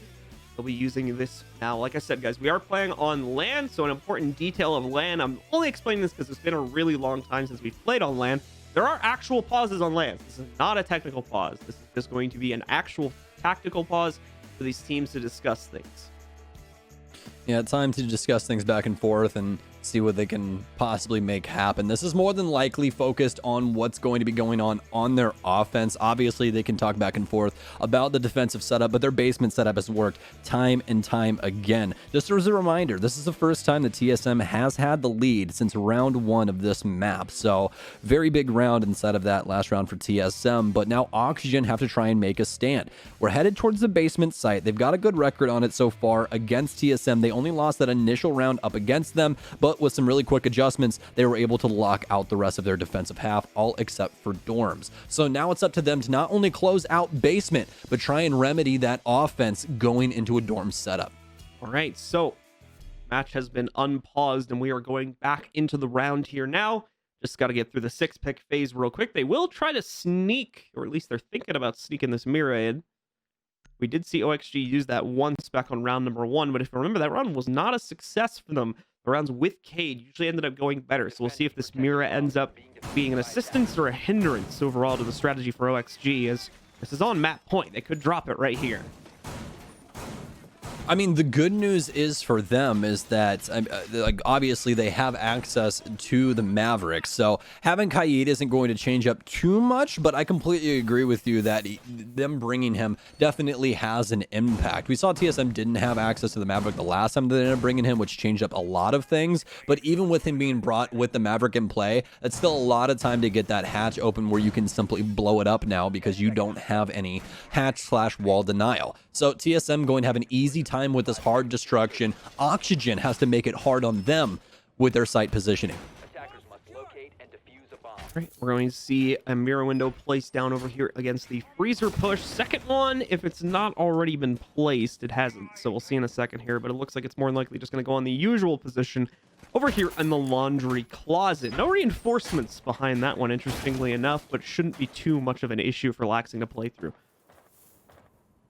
No, not at all, but obviously some pre-firing can possibly happen through there. The good news is, though, is that it's really, really good vision. That's something that Mira has been one of the best operators in the game for ever since she came out inside of Velvet Shells. She can not only make your defensive setup more potent, but she's got so much destruction as well as a nitro cell in her pocket. There's a lot that she offers to the table for your defensive setups, and we've actually seen quite a bit of talk about these type of operators recently with Aruni now on the board. That's inside the pipeline for later on this year, but we'll get into that at some other point in time. What you need to know is that Mira could definitely change up a lot of things, and it's going to make it to where Bio can also contest inside of Laundry. They're worried about any attack here from TSM. They did not want to try and put any guesswork in on where this offensive front could possibly be coming from. First half of the round just about having gone by here. Are seeing people from TSM get into position very quickly. They've taken over the entire first floor. This is an aggressive move from Slash just to kill a drone. You got two people waiting around the corner. The good news for Slash, though, is he is able to dodge all of those threats, and in the process ends up scaring away the two TSM members that were on the staircase. Another drone is going to very quickly take that one's place, however, so nothing really lost except for the drone on the defensive side, but nothing really lost in the vision department either there for the overall attacking side of this. Oh, some of the extra pressure starting to work its way in from electrical because the hatch will get open. Means Vertical will no longer be able to really fully commit himself to watching the stairs. He's going to have to do double duty between the two, and his teammate will have to do the same between that angle as well as the construction play. Merc is already looking for a path down here, trying to see if there's any other utility that he would be best served by, trying to use that breaching charge for it. It seems they do find something, so it rolls itself out, and there's not much reason to delay here anymore for TSM, so that drop, or just the general aggression from them, should be swinging out here at any moment. Now, plenty of time on the board, and the big difference here for TSM is look at that drone economy, folks. It is massive. This is something that we haven't seen from any team all game, but now it's going to be very quick executed for TSM as they body multiple members. But Biologic finally fighting back. A cheap takedown one as well. 2v4 right now for Oxygen after that quick execute. Biologic still on site with that Alda. Could possibly make something happen here. That deep mag capacity that we talk about all the time, and they still have Denial with Foxy with that Nitro Cell as well. Plant needs to happen soon for TSM, though, as they've got all the crossfires now set up. A Biologic, lots of damage onto Achieve. They now know where he's coming from, and a quick shutdown from Foxy as well, but they don't hear the plant going down. Bio shuts him down through the smoke. Toxic grenade out and actually able to shut him down. Thought it was a smoke for 2 seconds, but a Nitro Cell actually keeps Oxygen in it. That plant not being secured, and what a round from the defensive members of Oxygen. I never thought that that was actually going to happen. We've had so many of those just within this matchup here, and I think most of them have been on the basement holds too, where it's very clear that it looks like one team is going to win, but we end up with a completely opposite circumstance at the end of the round. So chalk another one of those up onto the board here in overtime now. What an incredible match so far, and we're just getting started, folks. It's only match number one, or it's only map number one, I should say, and we're only in our second out of 3 matches so far today here. Let's go into the final round. It's round 15. This is it. This one decides it no matter what. Whoever picks up this upcoming round here is taking the 1-0 lead at the beginning of the series. We'll see the Yana pick on the 6th there coming in for Bio. Not an operator we've seen come into the fold on this specific map just yet. One we've been seeing quite a few teams flirt with every once in a while here when the need arises. And that need has most definitely arose because Oxygen still running into those problems inside of that intel game. That last offensive round from TSM is the best drone economy that I have seen throughout this entire series by both of these teams. So Oxygen needs to try and mimic what just happened with TSM, and I think that this is a very, very strong change for them. Bring the Yana into the lineup. Now, if they're able to keep the Hollow alive and cancel it themselves, that's going to make it to where they can possibly get some more, intel usage out of her, but more than likely, it's just going to be off cooldown. Hop Yana in there, try and find some early intel and make something happen that way. She's practically unlimited intel, and that's something that Oxygen desperately need. Intel with a slight cooldown, you could say, at least there, because there is a pretty considerable cooldown time if she gets shot. I think it's like 30 seconds or something like that if it gets shot. So I agree, but I can't confirm. I think it's 30 seconds. It feels like 30 seconds anyway. So it does. It feels like a year and 2 months. That's what it feels. We'll use our bias confirmation on that one there, just to leverage the info. Either way, Merc's gonna try to take a small pixel fight there. Won't end up getting much from it though, and he does have to back away because that's a Goyo shield. And there's your answer for why you don't want to be sticking around. It blows up. He'll very quickly fall back into the site and rejoin the rest of the team. well, put himself also in position right by another Goyo shield. So we may be seeing him fall back again relatively soon here. Oxygen, regardless, though, a very quick clear of that master hold. That's definitely a good thing, getting past the obstacle relatively quickly. Now we just need to see the rest of the team start getting into position, and they can begin to line themselves up for that execute. Oh, what a shot from Merc. Pre-fires off the shoulder there from Vertical. Ends up taking his head off, and that's an early impact. Vertical hasn't had the best series so far just yet either. This is actually probably one of the worst games I've seen from him in quite some time. Currently 6-4-12, but such an early pick for TSM. That's going to be a lot of utility off the board and a lot of entry power as well. TSM sitting pretty for the time being. Oxygen now need to try and battle back. They still have to worry about a lot, though. Specifically, Bolo downstairs inside of security, currently on roam, and they don't even seem to know that anybody's home. Could have a quick pick inside of Z. So many options for him here to try and delay time as well. Bolo and Laxing are within very close reach of each other, and you're going to see that fight eventually come out here. Bolo ends up winning the exchange against Laxing, takes him out. TSM's defense remains strong. They're up by 2, and there's only a minute left on the clock. Oxygen has to make this attack work, otherwise the map is over. Bolo hears the call to start rotating as well. Tries to find a pick on a run out, but will not be able to happen. And Merc taking a second there to figure out what's going on. But he does seal the deal with the final pickup against Bio. And TSM are going to be able to control their own map pick here as they take control over Oregon and seal out the final round of overtime. It's 8-7. It's very, very close, but it is a TSM map at the end of the day. Well, Oregon as defensive-sided as always. Only 4 offensive rounds coming throughout that entire series as we went to the max round count. So, great series so far in between these two, but most importantly, tip of the hat to Biologic, 15-3-8 there on Oregon, having some huge impacts, which Oxygen desperately needed. Yeah, 6 players and double-digit kills there over the course of that matchup. So a really frag-heavy matchup there. A lot of fun, to be honest. And like I said, it's just the start of the series. Map number 2 is going to be Theme Park. It's Oxygen's pick, and it's going to be right around the corner, folks. Stick with us. We're coming back with more from the Major in just a sec as we take a short break.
Nice shot for me! Perfect!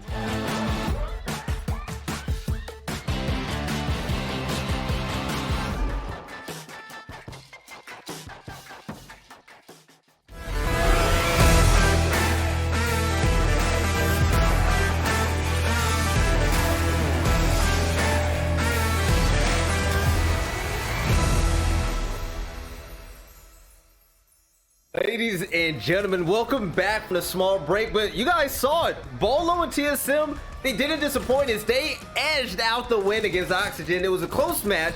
Bio, Laxing, and the rest of the boys put up a great fight, but unfortunately, it just wasn't enough for the guns on TSM's side. You really can go toe-to-toe with TSM if you're OXG. It's what we talked about prior to this one actually kicking off. They went literally the entire 15 rounds because it was that tightly contested the whole way through. OXG, despite a loss, absolutely deserve credit for hanging in there. A map that isn't played by them nearly at all. Over the course of stage 2, they only played it once and lost it once. That was to TSM, and TSM, for their own regard, also only played this map twice, but they only won it once. So it was really going to swing back and forth either way, and TSM, they clearly know what they're doing, even if they didn't play it much in stage 2. It's great to see the stylistic differences between this map and the last best of 3 that we saw. I mean, clearly very different team, TSM and Oxygen versus, you know, Dark Zero and Space Station. So this one was a lot of fun. Again, I felt like LAN made a big difference. We saw a lot of individual plays. We saw a lot of different players popping off. It's kind of clear that there are some players that are more comfortable and have adapted better to this different environment than others. And I think it makes for some really exciting siege. Just a really fun map to watch, and I'm happy about that.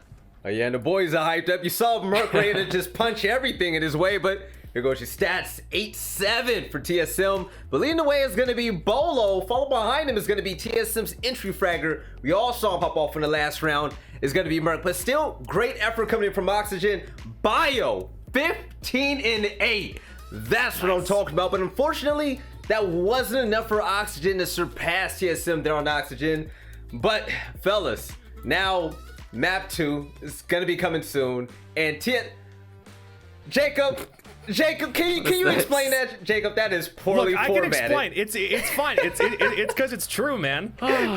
It's what happened. We were actually going to I'll take it away so you can see my ugly mug again. We were going to mention prior to this game starting that Bio's been on a slump in stage 2, not really able to perform or hang with the rest of his squad. It's something Twitch chat's giving him crap for. People on Twitter, a couple people, especially on Twitter, have given him crap for. About it. But you put him in a LAN environment, he rocked out, and that's only one map, and they didn't even win it yet. Imagine what he's able to do if he keeps this kind of performance going the entire series or the rest of the bracket. OXG actually might be a pretty top contender, and it's really, really cool to see him play this hard.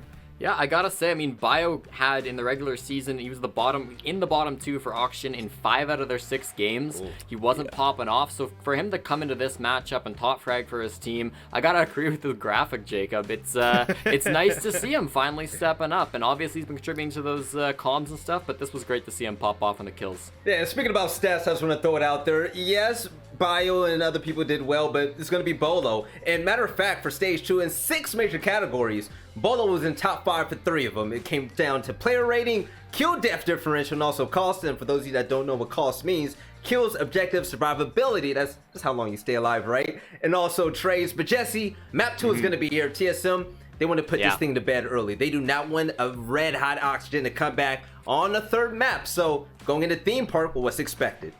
I mean, it's going to be tough, right? Again, Theme Park is Oxygen's probably best map in this series. It's probably the one where they have the biggest advantage against TSM. It's one that they've played once before. It was in the early parts of stage 1, so it's been a while, but when we last saw these two teams here, it was a very attacker-sided map for Oxygen. They ran over TSM 5-1 on attack in the first split, and then closed out the map from there. They were very quick on attacking. They destroyed the roamers and had some interesting ways to attack different bomb sites. So I'm hoping to see more of the same. For TSM letting this one going through, I'm assuming they've, stratted a bit for it. They've got some stuff prepared, but it's going to be really tough for them to close it out 2-0, especially after that last map was so close. All right, I'm looking at the lobby. I think the players are ready, but before I toss it over to the cast, it's Jesse. Jesse has been picking every prediction pick that you've had so far. Do you want to change it? I'm going to give you a chance. Oxygen might come back. You never know. I like Oxygen's theme park. I like it a lot. However, you also have to consider Villa. Even if Oxygen are able to win on theme park, I don't know if what TSM have prepared on Villa is something that OXG have the capacity to surpass. In my book, I'm cool sticking with my pick, even though that last map was so close. All right, Jesse, you might be onto something right there. But ladies and gentlemen, map number 2, let's see if TSM can take it all the way. Blue and Stokes, take it away. Thank you very much, Belly. And now, ladies and gentlemen, it's time to move into Theme Park between SSG and Oxygen. Only one team can move forward. The other has to go to the lower bracket and continue fighting for survival just a little bit later on today. Will it be Oxygen or will it be their opponents here? We'll find out in just a moment. Will it be TSM? Excuse me, I think I might have said SSG a moment ago, so apologies for that. But either way, getting into it here in a second. Stokes, what are your thoughts on Theme Park as we get ready to move into it? Oh, theme park, John. I mean, theme park, what we've learned within the last 2 stages especially, this map is extremely complex from the offensive front. Very defensive-sided map, but when it comes to that offensive side and trying to work your way into the building, this is one of the most difficult maps in the entire game, and that's all chalked up to how you have to take map control. It's very split, especially around the Dragon Stairs area. If you look at this map, it kind of mirrors itself on both sides. The arcade area is a little easier to work simply because it's just a balcony, but that dragon side can definitely make some things complicated. So for both of these teams, it's back to who's going to be more potent on offense, Blue? I don't really know. And honestly, I think right now, looking at this and obviously what sides we're going to be starting on, I think that TSM is still favored. They're going to be starting on the defensive side. We saw how potent they were on Oregon from that defense. So I feel like Theme Park might be more of the same. Roam game is still a massive part of this map, in my opinion, as well. So we're going to see even more of that.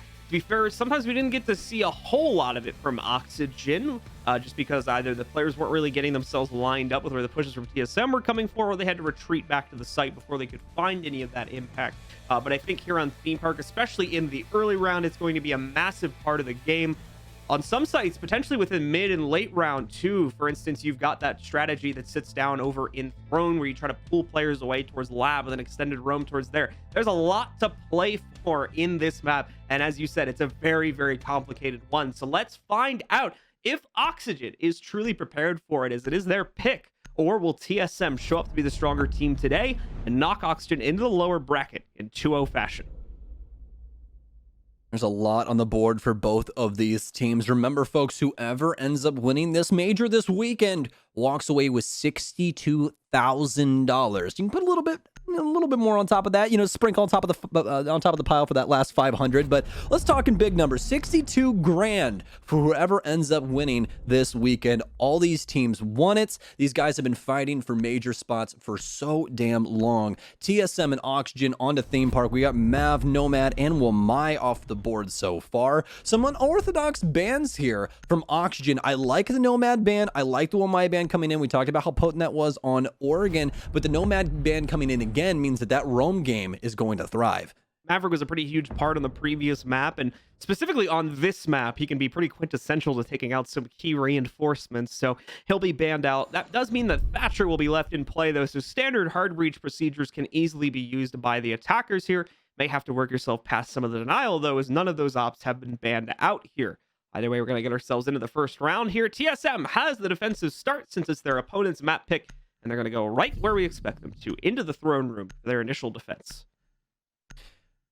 That's exactly what you'd expect, right? I mean, very, very strong start, difficult for the offense to try and work their way into, and TSM are also going to be switching things up on us. We're going away from the catcher of Jaeger, no ADS is in play, you're going to have to worry about all those throwables, but Pulse coming along for the ride, that cardiac sensor, so potent on maps like this, specifically on this site, verticality above, lots of soft destruction for Geo to work with, and he can also keep track of these Oxygen members for his TSM teammates. I mean, that's just great use of Pulse's kit. So very nice to see him come into the lineup here for TSM. So interesting pickup here as Laxing's going to 6-pick over to the Kali. We talked about how Thatcher is actually in the pool right now and unavailable, but despite that fact, Laxing's going to bring Kali. There could be a couple reasons for this. It's still possible to trick right now, even with Thatcher in play, because Thatcher no longer destroys gadgets. He only disables them. So there are ways to play around that. Not so much, however, when it comes to Kali's utility, as hers actually still destroys utility. So have to see how well the denial game works out for them, because thankfully there's not going to be much to work against on the Oxygen front. TSM haven't really brought anything, so it should be a pretty easy procedure to work their way past some of these walls. Yeah, this is actually going to be one of the harshest rounds that Oxygen could have 6-picked over to the Kali for, simply because I'm like looking at it now, and I mean, like, what are you going to do? They're all on Roam for the most part, right? Like, he's just, like, Laxing, for what Laxing does and what Laxing is truly worth, right? He's the guy that gets in the building, gets you those frags, and does it in unorthodox ways. He just outthinks people. Giving him a sniper, probably a good move, but with all these people on Roam, it's going to be hard for him to contest multiple gunfights simply because of the bolt time to put another round in the chamber. Geo's going to get spotted out down low, though, as Oxygen begins to work the map. But again, they have to worry about this Roam game, and they need early intel and frags quick. Geo sitting directly below should be able to get intel onto the sledge that's worked his way into control already. That's Foxe maintaining that position. Laxing is also on the inside as well here. Enter the first 2 minutes of the round here, or I should say the final 2 minutes technically. That first minute's already gone by, and Oxygen's still focusing very heavily on the drone game, trying to isolate out the individual players from TSM that may still be roaming. More specifically, the players that may be roaming up on the second floor right now. That's the primary objective for Oxygen, is either push these players downstairs or, in an even better case, eliminate them if possible. They're doing a very good job of making this roam game back up, but now the main problem is not even in the Oxygen camp, it's actually in the TSM camp.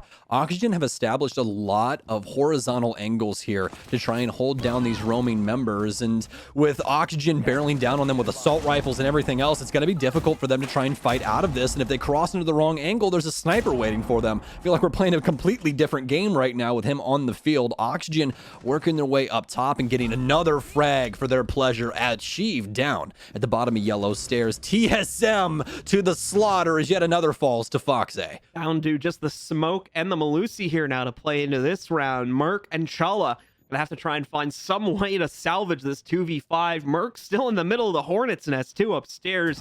A lot of players could find him out at a moment's notice if he's not careful, but thankfully that has not happened yet, so he may yet have an opportunity to strike. He does hear the player running right past him, but You're kidding. may have already missed his opportunity and impact. There you go, though. Walks right into vertical. The first kill's been picked up. He's smart, actually, to not immediately hop down on this as he's waiting for a player to potentially swing out against him, but they won't do that because of that drone that was in position there. Merc has lost his teammate, but at the same time, the opponents have also lost another player. That plant should be going down any moment. I'm actually surprised it hasn't already started going down. There we go. Slash. Finally confirming it here for OXG, as more than likely OXG's also confirmed that Merc's off site. He'll be able to get another kill for himself, bringing this down to a 1v2. An initially missed shot from Laxing, but he's able to quickly get the rebolt off and finally nail the hammer down here, as we'll see OXG take control of the initial round. I honestly thought that Slash nice shotted Laxing as well, but he fixed it. We're good. All right. So, but no, I guarantee you that his heart dropped when that first shot did not land. But overall, very strong round there from Oxygen, and I like how they're handling the top floor clear, John. This is something that we haven't seen people really utilize, this Kali-M play with these long distance angles. We saw Laxing just for a split second there using that 12 times magnification as well, which is something I don't see anybody use ever. That thing looks farther into my own future than anything else. I mean, it's practically clairvoyant at that point. But I mean, even with him in play up there, like we were talking about before, if you make one misstep, you're dead. You don't have an opportunity to take that gunfight. He simply has to breathe on you, and you are now downed. So TSM have to worry about this for most of the time. Laxing hasn't had the largest impact just yet, just getting that last kill. But if he does start to warm up, this is something that TSM's going to have to try and work their way around. So let's see if TSM can work their way around things on a different site. They move upstairs here next, going towards the bunks defense. More western of the two site choices here. They'll still play into the initiation room more than likely. We can already see the rotate hole that's been made there for Geo to use, if not him, then another player. And there will probably be a similar setup over towards the office if they haven't double reinforced that. Yeah. So got the same thing. One reinforced wall, one half wall here. Just giving greater capability for TSM to hold against that dragon clear that we saw Oxygen doing in the last round, and ultimately give them the capability to potentially take a couple of fights early on too, to continue furthering delaying things, and in a best case scenario getting some kills maybe too. And that's the main game plan for Theme Park that we've seen from multiple teams, all across the board. We don't see a crazy aggressive defensive front on Theme Park. It's a lot of dwindling down time and taking away as much utility as you possibly can from that offense. And that's what all of these setups are, dedicated towards. We see TSM dedicated towards the center strip of Theme Park with reinforcements, ADSs, the whole 9 yards to try and slow down Oxygen and force them to use their utility early before getting to the actual site hold of TSM. These TSM members are just going to continually back up, especially if they get that early pick. This is something that we saw them do quite often on Oregon. So just like last round, a lot of the early time here for Oxygen going to be used primarily for just droning, just trying to figure out what the setup looks like, because this is a very straightforward push they need to work themselves towards. A lot of that being denied right now, though. In fact, 2 players completely out of drones right now. The other's still pretty okay, as they should have both, or all 6 of the remaining drones are still going to be available to the players that have them, so not out of that game just yet, but the players that were on that duty a few moments ago no longer going to be able to hold those responsibilities. Foxay, as a result of that, will end up swinging into initiation. Geo, so unfortunate as he throws a nitro cell right in his own face, missing a potential kill opportunity against Foxay. Foxay will be scared out by it nonetheless, though, as he'll retreat to the inside of Control, and his teammate on the Cali, being played by Laxing there, not going to be too much further behind. Well, this is a big round here for Geo if he can try and make this nitro land, but Not gone off just yet. Seems to have been shot out of the air. Foxy going to try and force the situation, though. Pre-fires can't find Geo as he just continues to bounce around the office area. Gets found on drone and finally shut down, but not before he wastes 2 clean minutes.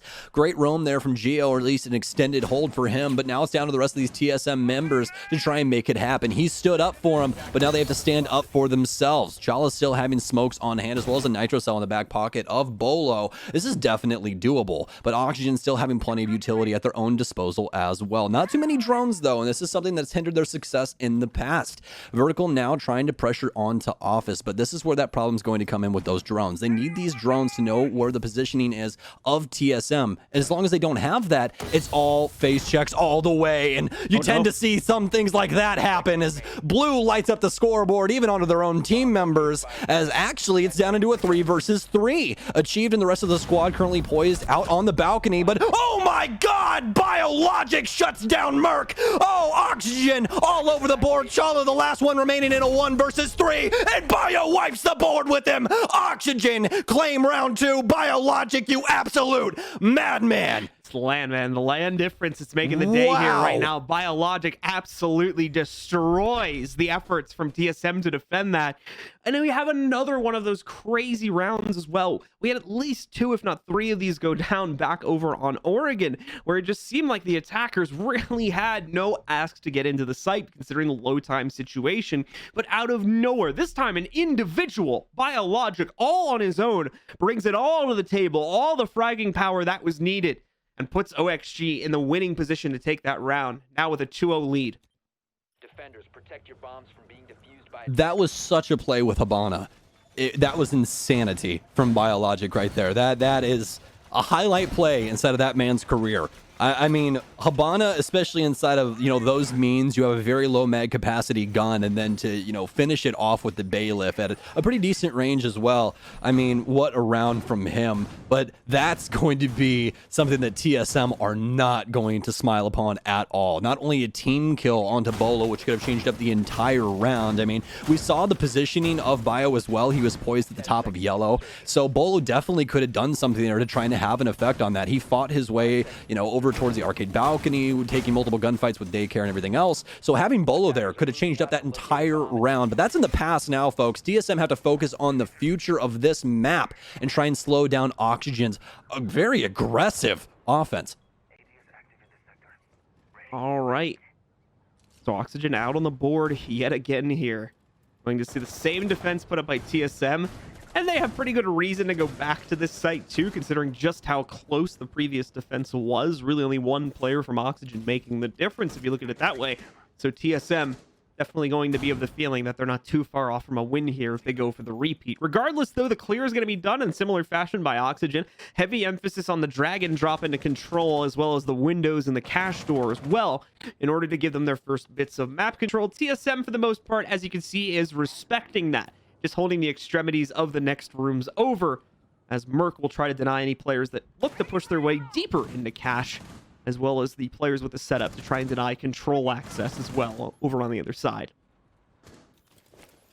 Well, as you were saying, seems to be a very similar setup here, and Oxygen's actually working pretty quickly this time around. We're still going to have Laxing dedicated to the sniper rifle of Kali, which could, once again, be a big game changer if he can make a large impact. But so far, it's been the Biologic show, as well as Foxy in tow in that previous round. TSM, very slow to start here, but now Merc with a very early kill onto Vertical. Vertical just not having the greatest day. Fortunately not. Slash, meanwhile, is going to look for some revenge, but Merc wants the challenge. He gets Slash, drops the diffuser in the process. That factor might not have been confirmed by our defender here just as of yet, but regardless, Oxygen are moving full steam ahead in anyway, trying to move in and take initiation for themselves, but Geo also ready to take on that challenge. Foxy not able to line up the shot. Geo waiting for his next opponent. He may very well get it in the form of the Kali here. Laxing, who gets to the edge of control, but is understandably being very cautious about pushing it any further than that.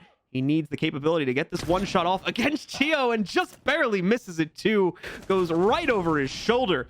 Bio finds his first kill in the round. That's a promising start from an incredibly promising player who's already given us one amazing round. Can he do it again? He'll also need to go back and retrieve that kit at a certain point here. to keep his team in it, but no, Geo inches out the headshot one more time here as he takes out Bio. Polo still in the fight as well here. Finishes things off as he confirms the last kill on Laxing. Feel like I'm driving a Tesla right now. We had to pull over for a trickle charge the way these kills are coming in. This is something incredible right here. So Oxygen just continually trying to take these gunfights from TSM, losing them on almost every single occasion. They finally refrag onto Merc, but as you know, typical Merc fashion, the damage is already done. He's killed 2 people, so to get him off the top of the yellow, that's again small potatoes for those kind of situations. It really didn't change up too much. He's already removed so much utility from you guys, and you don't even have enough utility at your disposal with your current means to try and force your way onto site. You have to try and get those picks, and they could not produce when it came to that. Amazing round there from TSM, and some beautiful stuff from Merc to lead us off inside of that last round. But looking into round 4 now, though, we are already gonna have a 6 pick. We had the Oryx Flash, which usually when you see something very weird come into a lineup, that's usually the operator that is going to be 6 pick. We don't see them stuck too often, but it definitely does happen. This time around, though, not going to be the case. We're shifting Geo back over onto the mute. We're also going to see Laxing change up his positioning a little bit here too. No longer going to be bringing the Cali, but still, in terms of gun roll, going to be in a very similar place here. He'll just be on a DMR instead of a bolt-action rifle. But either way, is going to be serving to get intel rather than serving as a way to get past any sort of setups anymore. So we'll move on to the Dokkaebi. Also going to add some smokes into this as well. So now 4 smokes total on Oxygen to potentially use here against the setup from TSM. But keep in mind, we also don't have a Jaeger either, and no Amai, of course, because he's banned out. So actually, really easy capability for Oxygen to try and set up some smoke executes here if they want to go for that. Yeah, absolutely. And I mean, the Dokkaebi going to assist as well in that, like you were saying. But I think bringing the Dokkaebi inside of this lineup is going to assist them with dealing with the roam game of TSM. They continually want to put Merc upstairs in tandem with Achieved to apply pressure to this offense. It really hasn't worked out too well for TSM, all except for that last round. But you can't necessarily count that too much as a roam. We didn't have too many people necessarily off of site. So for TSM now, it's back to what we saw prior, where Oxygen were able to get those early picks on the roam game, but this time it seems that they want to play it a little bit more passive. But that's where Laxing comes into play with those calls. As long as he's able to get some good intel and Oxygen have a decent amount of drones alive, you can simply clear the map based off of audio, which looks to be exactly what Oxygen want to do. Look at the drone economy right now and their timing. I mean, there's so much time left on the board. All they got to do is adjust, drop one of those phone calls, and they know exactly what's going on. 2 of them have been lost. Speak as we continue the discussion on drones here, and much like many of the previous rounds, Laxing has already moved pretty far ahead, as has Foxe here, pushing quite a few players back. That first phone call having come in will scare off at least a couple of the roamers from their current positions, forcing them to play into something later on in the round. And that something may actually be a downstairs flank, because Oxygen hasn't been too concerned with clearing out things downstairs here. We're going to see those players rotate back down, but ultimately they are just falling back to the site to play into that, trying to ultimately avoid death here as Oxygen inches closer and closer to them, and that phone call gives them a very scary reminder of the situation they could be facing if they die out. I have the utmost respect for this from TSM. They want to stay alive because they know they're good in these last-second gunfights, especially from the defensive half, like we heard about Jesse talk about on the analyst desk. This team is so strong on this defensive side that it's really, really difficult to try and even get these rounds. Oxygen obviously has been doing a bang-up job, but anytime that TSM are able to get back to form, they're going to run into these problems. Nitrocell out here for Geo, but it's going to be shot out of the air once again. Now Oxygen have access to site, but it's going to be on the Throne's side. Still plenty of time for them to make some adjustments though, and they have Biologic with some extra hard destruction power at their disposal. Keep in mind, guys, this is an incredibly tense round. We are at 30 seconds. Not a single player has taken any damage as of yet. It's only been gadgets that have been shot so far in this round, but that is going to be changing very, very soon. Slash with a great judgment call to peel away from that breach there, but ultimately just walks him into another setup as Achieved is waiting for him over by the Dragon Door. Other players trying to push in from the breach. Slash has not been confirmed yet, by the way, so he will get brought back up into the fold. That AK-12 is still a factor. Chala, though, finally meets his first target here, strikes first, as he's also going to be able to smoke out another player entirely. Merc will get the third, and this seems like it's slowly collapsing the folks on Oxygen, and unfortunately they won't even get to fully collapse, as the time will run out first and TSM will take the round, tying us up. Well, it goes to show you exactly why TSM backed up. They knew that they could play it off of timer, and Oxygen with no picks, not able to work their way into sight off of, any actual pressure. They got the map for the most part, but they end up going with a thrown attack. And with that being said, it's very difficult to try and get those picks on the throne side that you necessarily need, especially in a 5v5. There's a lot of crossfires that you have to worry about, and there's no vertical on that side of the map. So you can't really apply pressure all except for horizontally, and since the Dragon Door was locked down, all they had to worry about was the breach. There's definitely no one coming through Split. I mean, the only person that we saw even motion towards Split was the last remaining member of Oxygen. So TSM shutting down Oxygen on all fronts inside of that last round. Oxygen needing to go back to the drawing board. TSM honing in on a bit of a winning strategy here now. They are going to continue to play into the first floors. That seems to be working out fairly well for them. Now up towards the lab site, where, as I talked about this in the pregame, we're going to see an interesting strategy unfold here, as there'll still be an extended roam over in the adjacent site on this floor. The same strategy works in reverse as well. This one should waste a lot of time because Throne Room is essentially an impenetrable box, especially if you reinforce all the walls inside of it. It can be a real pain in the butt for attackers to clear out a roam presence inside of there. Same can be said to a certain extent for the lab hold when being done against the throne site.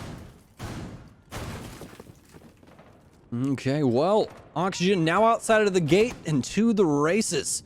See if they can finally break this curse as TSM has linked some rounds together. Oxygen now need to battle back. But even if they don't get around on the rest of their offense, they're still looking pretty. Theme Park very defensive sided, as TSM shown inside of these last two rounds. Difficult, especially when the defense are able to get those extremely pivotal early picks. So TSM going to have the extended hold here on Drug. This is something that we see all the time here, especially with that pulse being played by Achieved. Good intel game for them once again. So now Oxygen just going to prioritize the top floor clear here, and that's really, well, par for the course. TSM has been roaming for most of this map, and they're going to continue to do so on that top side with Geo out now getting lit up through the yellow wall, I do believe, as he scurries off towards Arcade Balcony. He's going to need some assistance here, otherwise he definitely has to give up this spot. No drones on him now, so chooses to hop on over, and Oxygen now have the top floor control. Still has a bit of an angle to play off of here from the inside of barrels, and can be a lot more passive about it too, which will work out great considering his remaining HP. It will, however, give more control over to the attackers and more capability for them to set up and execute within the late round. The faster these roamers give up their upstairs positions, the more time Oxygen has to set up their descent into the actual bomb site. So with a minute and a half remaining, I would say Oxygen have completed that goal. Plenty of excess time. Now all the pressure falls to TSM to make sure they can begin to counter this out, whether it's through winning the fights on the top-down angles or, similarly to the last round, winning the fights on the execute itself. Oh, great patience so far from TSM. Really no utility usage from the Nitro cells, all except for Merc with a premature one, but still have two that they can possibly use to throw some artillery at this offense. But most of this verticality from Oxygen's already been set up, and now seems as though they want to prioritize the drug lab side. Still have to worry about the TSM members inside of Throne, though, and this is where you call to question exactly how is this offense going to work their way into lab. It seems as though they can possibly get pinched from inside Throne. TSM want to try and bully their way out the back door, but Laxing's already set up. Gets a nice pick onto Geo, and now TSM trying to find some other means to work their way back in and assist their teammates. Although going to try to play up towards yellow stairs here. He has found an opening. There's no one resisting it right now, and he has additional info from Achieve to confirm that. Merc has also found success, I believe, closer to the site itself, as he takes out Foxay and starts bringing the numbers down. Yeah, you can see him still deep in the site there. Might have been able to get that on a top-down. Problem is, he's still got more pressure coming his way, as Bio is now going to take up a very similar position. The good news is Bolo's here to save the day. Slash also going to get dropped now that Merc has the confidence to swing over towards the billiards window. Vert's going to try to hop in over here, and he'll be supported by Laxing. A nice double pickup from them to move in. However, Merc is there just as quickly to work with Bolo to shut down those two remaining pushes and give the round over to TSM, as they now take the lead at 3-2. For the very first time on Theme Park, TSM is in lead, and doing it in spectacular fashion. 3 rounds in a row. Daycare, Armory, and Drug all done and dusted. Now they can head right back to bunk and daycare and try and lock up yet another round. But TSM inside of these last 3 rounds have looked like absolute dynamite. Light the fuses because these guys are on fire for sure. TSM just getting more aggressive, but also being patient and seeing how Oxygen want to handle the map. Oxygen failed to try and handle any crosses coming from inside of Throne. They had the flank route watched, but they were not concerned about the bottom of yellow or yellow stairs at all in particular, and that's where the problems really arose for these Oxygen members. We saw Bolo later on prioritize that to utilize that flank and was able to have a very large impact on that vertical play later on when TSM really was at a point where it could have went either way. Man count was almost even. If they were able to, maintain that yellow control or at least have some form of information on it, Oxygen might have been able to fight through that, but it was definitely not in the cards for them. TSM in the lead now as they're trying to force this to 4-2. Back upstairs here as well for TSM. Both the downstairs sites are locked for play and are going to remain that way as it's the last round of the half. So instead, they have to go over here towards bunks, where there's been a bit of a mixed result for the most part here in terms of how they've handled these attacks against Oxygen. I believe a 1-for-1 is the current record here, so we'll have to see if they can run it back once again. To be fair to them, though, the most recent one, I believe, was the successful one. So hopefully a lot of repeating the same thing there can bring them success and set us up at a 4-2 scoreline. Oxygen very much wants to get into the way of that, though, and TSM seems to be very well aware of the fact that Oxygen are probably going to try to swing into initiation. So they've got a Banshee there to prevent that, as well as a whole lot of additional utility coming in from other defenders as well. I think this call was, hey, they're going to try and kill Geo, so let's just throw all of our utility where Geo plays and let Geo kill all of them. That's probably what was going through TSM's heads, as we've dedicated 2 Banshees, a deployable shield, as well as an ADS here, all for a guy with an SMG-11. Not saying that Geo can't do it, because he definitely has the means with this cross setup with Bolo, but my God, man, that is quite a bit of utility. And what a setup from these two. I mean, you have to worry about that Vector at range as well as Geo possibly close with a shotgun. So it seems as though they want to prioritize the office side instead, and this is being held down by Merc still at the top of yellow. This is where we saw him get that 2K the last time around, but doesn't end up picking up an early kill like we saw prior. Goes fishing still, but Vertical able to slip away. Bit of quiet within the round here is once again similarly to some of the previous rounds here. We're going to go very, very deep into the round with anyone barely taking any damage here. Geo being the most obvious example of that. He's an under or over 90, I should say, or possibly right on 90. He took only a sliver of damage from before, and besides that, no one has even taken a hit here. Got this very, very scary looking passive fight going on right now over at initiation. They've just lost the Banshee. They try to throw a Nitro into it. That's not going to work out, but Bolo's assistance will, however, only enables a 1-for-1 as Fox is still able to manage Geo. Merc is able to put down a push elsewhere, as I believe they try to swing in for office control too, leading to mixed results there, and ultimately still leaving TSM with the man advantage, but only by 1. And that's going to be the big problem, as TSM has worked their way back to site. Now just get to lie and wait and see if Oxygen can try and force a pick here. They almost had one as Merc scampered back into daycare, but definitely did not happen, and Oxygen desperately needed it. Foxe now doing his best Ash main impression as he crouches around vending here. Still sitting outside daycare. Vertical needs to clear these angles, though. They're worried about Merc possibly on Arcade or Palm Tree, and you damn well better be, because TSM all around this site still. Oxygen needs this pick to work in, but it might be Merc that's a little bit quicker to the trigger. Merc waiting for his opportunity. Firing a bit prematurely there, gives up the chance, but thankfully corrects it very quickly. However, he'll go down, and Vert will find another player sitting right behind Merc's body. That's Chala going down too. It brings us into a 2v2, but Bolo once again securing things for his squad here. Gets the double as he knocks out Laxing. Vert will be the last to fall as Achieved seals the deal here. TSM takes round number 6. Well, 4-2 split for TSM on their defensive half, as we will now be switching sides. Folks, Oxygen defense, TSM offense, but overall, great defense from TSM inside of their set. Able to run things for the most part in the latter half of that. So all the way from 3 all the way up to 6 on the round counts there. 1 through 4 are able to pick up that 4th round. Allow me to correct this really quickly.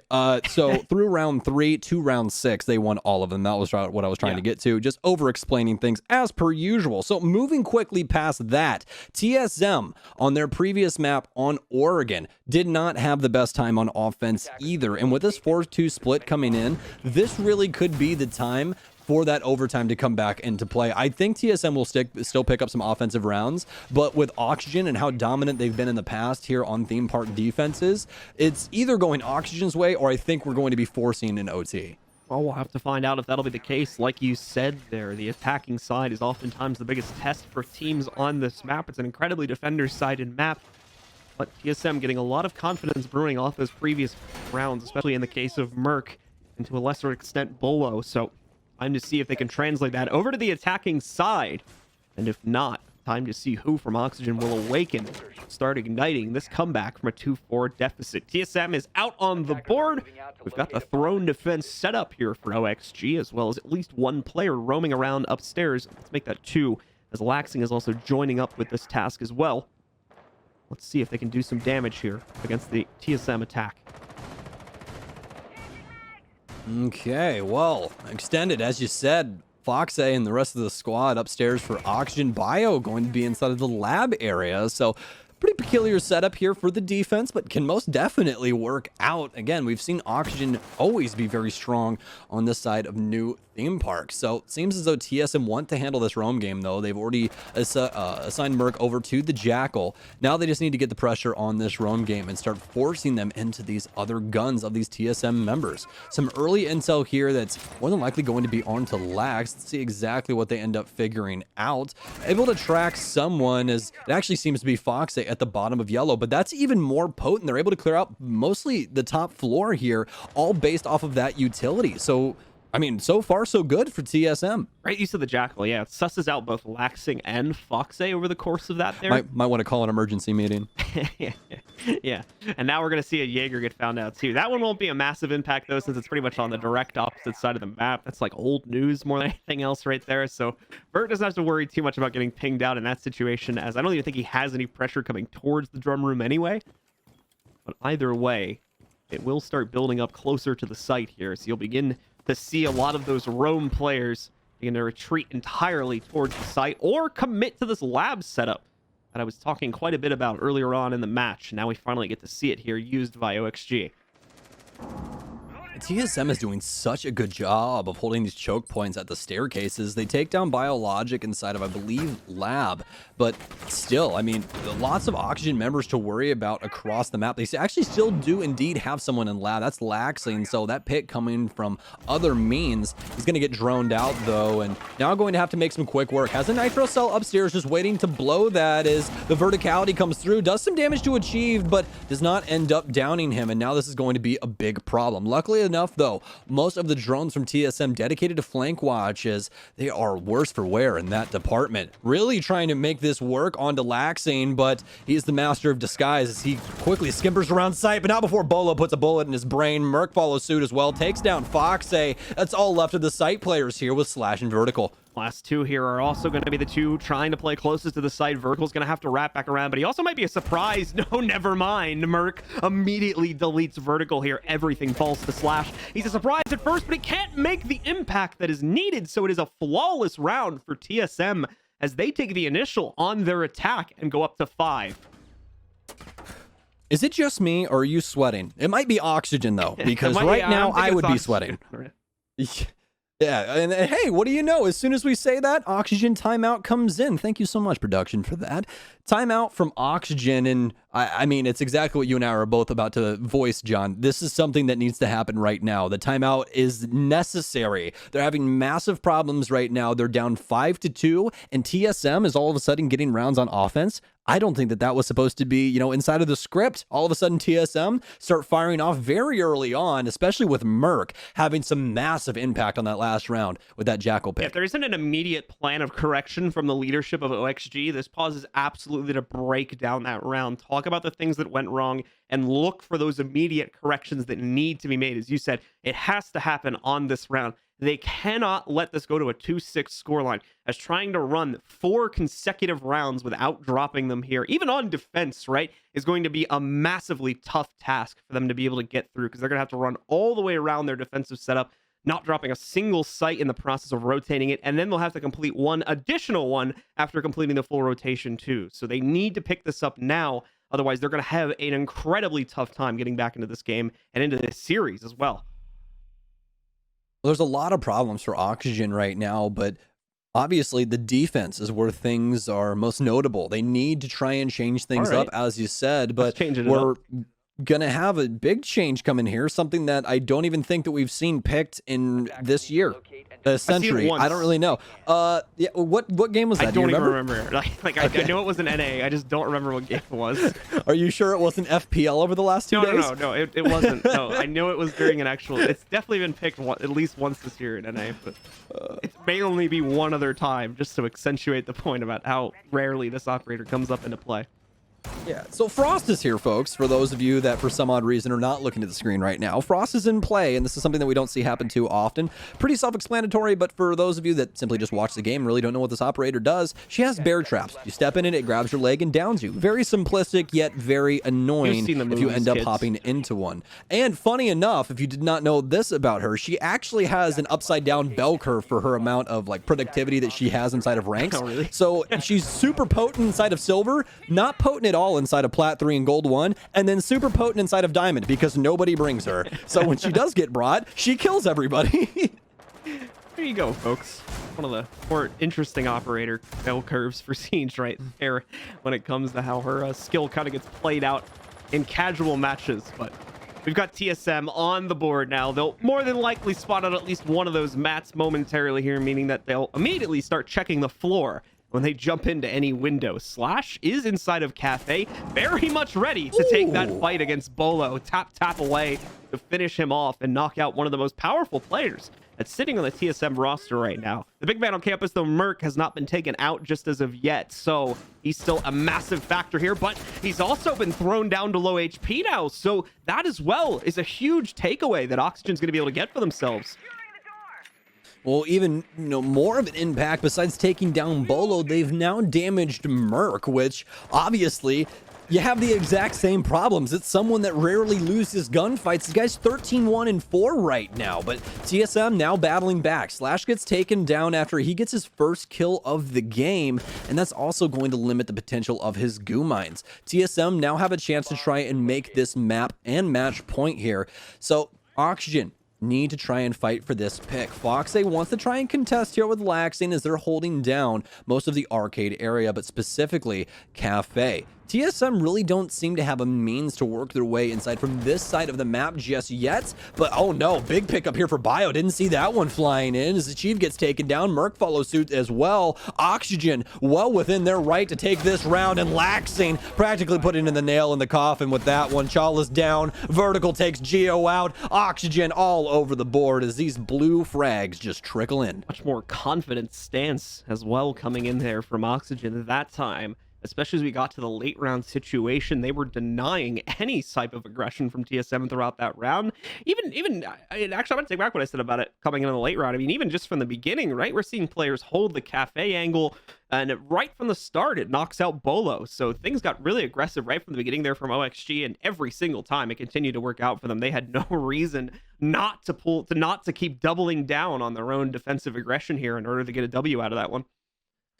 It's just throwing me right back to Oregon. We've talked about it so much, but the resemblance between both of these maps. Oh, we'll talk about that in a second. Cav be getting picked up from Fox, 6 pick off of mute. But what I was trying to get to, what my point was inside of that discussion, is that Oxygen also doubled down on their aggression inside of that last map. That was something you highlighted after we saw TSM go up with their first attack. Oxygen just started being very, very dominant, very aggressive, and playing some very off angles that people aren't used to dealing with. And since TSM did not have access to a lot of intel, it changed up how they had to do things. So I think Oxygen is going for a very similar, face here, and more than likely going to work out. We already see TSM respecting it, Merc dropping the Jackal, shifting gears on over to the Ash. So for those who missed my excitement, a Caviera has come into play here now on Foxay. This is another operator. 2 rounds in a row. We're getting a real treat here from Oxygen that we rarely see at the pro level, simply because, for the most part, her abilities and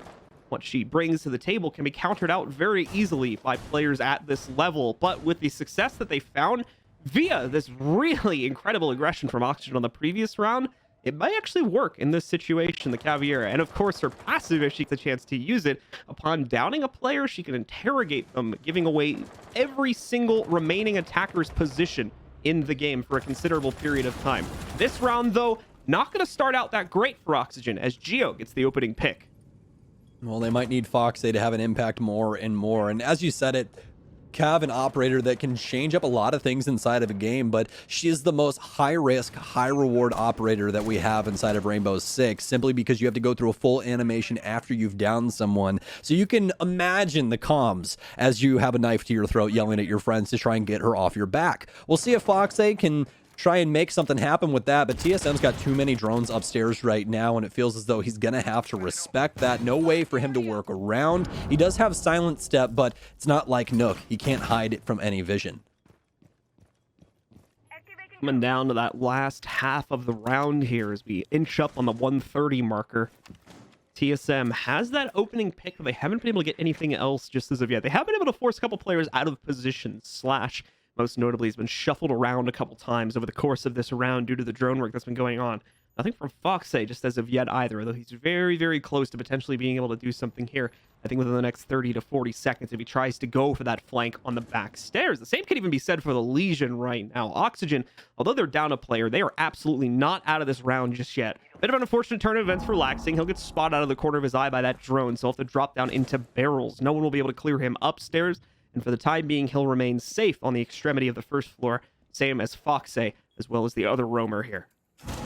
The possibility that they were able to throw TSM for a loop there is Laxing landed on the barrels and it seemed to have muffled his drop. TSM swung that door looking for him, but weren't able to find too much there. So good stuff from Laxing to make it even more difficult for TSM. Look at that time right now. 40 seconds remain and only 1 pick. Drone economy massacred right now for TSM. They'll have some drones to try and get some intel on site, but they really won't know of these, very aggressive angles from Oxygen when they're forcing around the staircases currently. Slashug, the bottom of yellow, working his way into drug. Doesn't see anything through the vertical play, but with very minimal time, this is going to have to be a rush for TSM. Yeah, pretty much. I mean, TSM have basically been on a wild goose chase this entire round, trying to chase down the roam game from Oxygen, and they just haven't been able to find it. Oxygen also did a great job of denying the intel game, so there's not a lot in that respect right now. Bio is going to continue to just absolutely destroy anyone who tries to push in through the billiards window, and the same can be said for the drop downs. Foxay finally coming into the picture a little late in the round, of course, but still has an impact as he gets that final pickup against the player trying to drop down yellow. Bio is the star of the show, though, as he finds the double kill against the players trying to push in from the main site window. It's a nice defense there put up by Oxygen. Seems to be working out here now as they've truly brought it back at 5-4, only 1 round away from tying this back up now.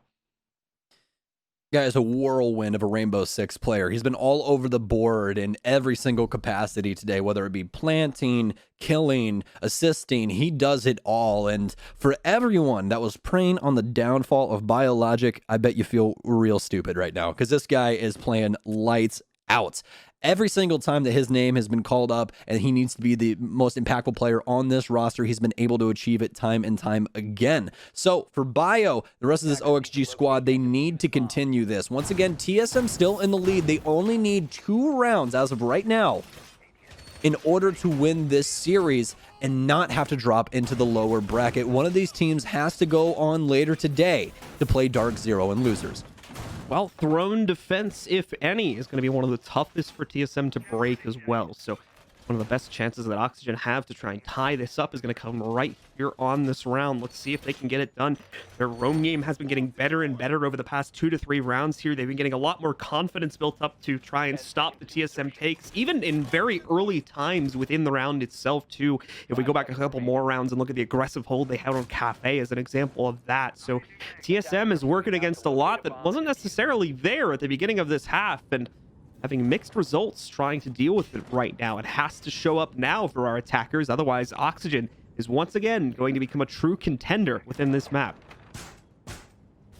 And as we've seen from them, you know, in the history of this map, they don't lose theme park. So allowing them to get back into this could be the biggest mistake that TSM have made inside of this series. But it's been quite difficult to try and battle them. As we were talking about previously, doubling down on that aggression has complicated things for TSM. They're trying to figure it out now. Instead of last round where they tried to lean on the utility and work their way into sight, they've now changed things up. Chala on the Yana and Merc back to what he knows best, at least for this map, the Jackal. And honestly, could be the differentiating factor here for TSM. That intel game, I mean, as long as you have Merc and Bolo on the field, you're going to be able to capitalize off quite a lot of that.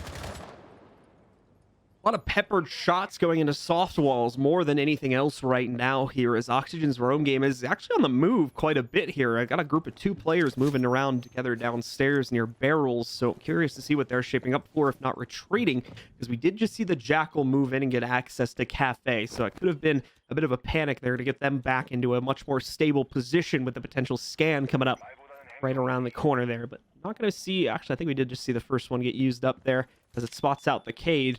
Not much to build off from that. The mute also getting found out here on the second scan, but again, it's deep in the sight, so you're not really going to be able to play off that intel at this point. More just affirmation that you're relatively safe and you don't have to worry about the roam game. Now, Vertical is a much different story. He's very active. A drone has just confirmed his position, and they know for a fact that he's going to be playing off site here. So there's their first real true target that they need to try and quickly take out before heading towards Throne. Well, still has some pressure from inside of barrels as well as he contests Bolo, but has to worry about Chief through that verticality, as you were saying.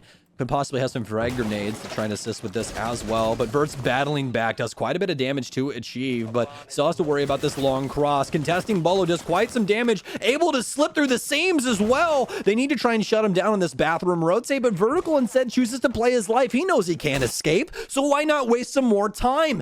Oh man, what a double down from him as well. We've been talking about those all day. Now Oxygen in the driver's seat, gonna find some intel here with that Yana, but it's gonna be the Vertical play once again. He's got a drone at his feet. They know exactly where he is. It'll be Merc to clean that up, but the damage has already been done. 20 seconds remain on the clock. It's TSM that once again has no choice here but to basically rush the site and try to work their way in. OXG will start denying this as Biologic gets one on the Nitro. More players in. Bio with a great train on the situation immediately pops the head off of Chala when he tries to make a move. Laxing's got the other side of this breach. They're trying to play it on cross tangle, but they just have no way in. It's free kills all day long for Laxing as Oxygen now tie it up at 5-all. Like a kid in a candy store right there. Laxing cleaning up 3 and probably one of the easiest gunfights of his entire career. Very nice triple as Oxygen finally able to stem the tide, and Oxygen fighting back. So tying things up here with TSM, they're looking really strong coming into this. Their defenses are getting stronger and stronger. That last one in particular, though, we really didn't see the same, you know, song and dance from Oxygen that we expected. Those rounds prior to this were mostly based off of early picks. That time around, it was simply patience from OXG and choosing to play their lives instead of getting aggressive towards TSM.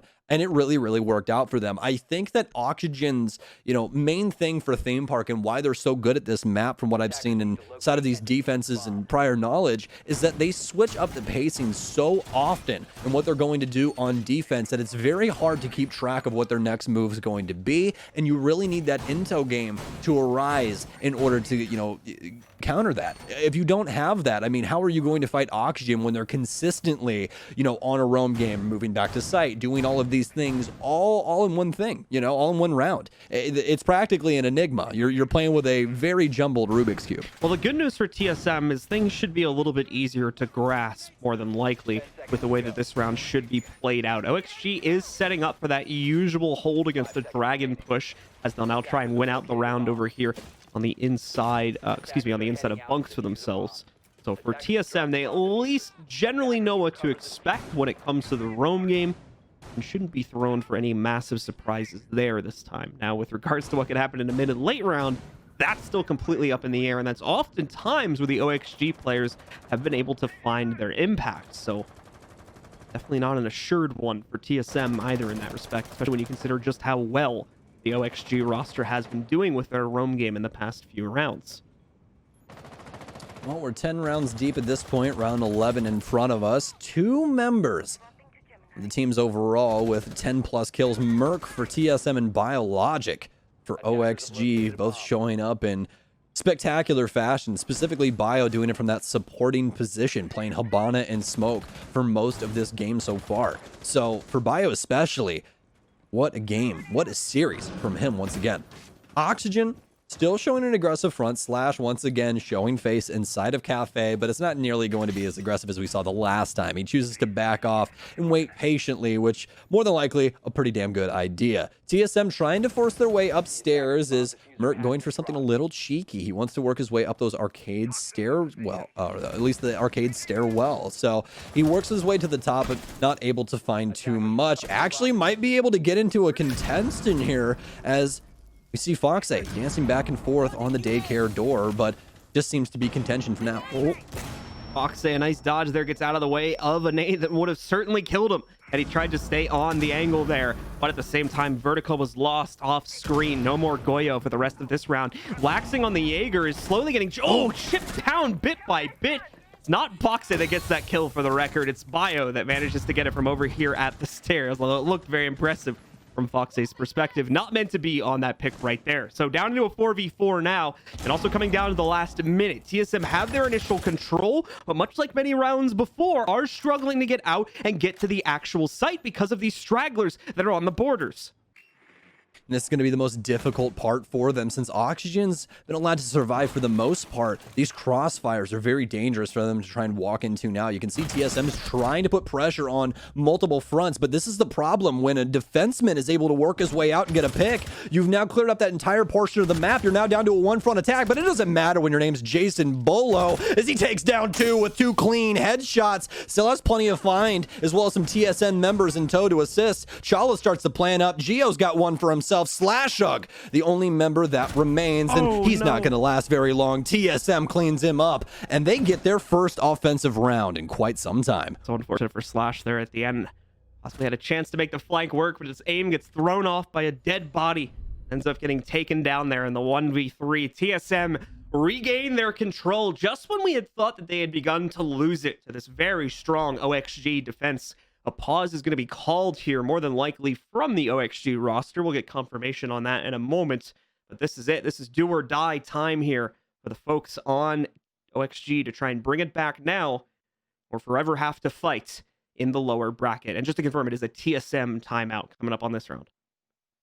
And what a time to call it as well. I mean, there's a term inside of the NFL, right? Icing the kicker. And this is something that you can utilize inside of this game as well, or really anything, right? Like when it comes down to a crunch time where people are going to have, a lot of pressure on them, a lot of anxiety building up. If you just take that time to not only, take a breath for your own team and make sure you're all good and the game plan set, you're also giving the other team time to wonder and really get inside of themselves about that. And you're hoping to really have someone have that little, mental dip where they're not as, strong as they once were. It's not even just that. Remember, we're going back to lab and storage here now. There was a lot of problems with the last attack against that site from TSM, many of which more than likely they haven't had a good chance to discuss what exactly went wrong there and how they're going to fix it. So this pause is more than likely really a lot of prep for figuring out how they're going to deal with that roam game, which caused them a lot of issues and essentially just drained their timer the last time they attacked this site, and how they're actually going to get their way in because they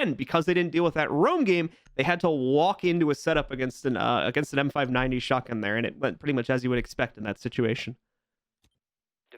Yeah, the shotgun's pretty good. I don't know if anyone's ever said that. I mean, M590 is pretty strong gun.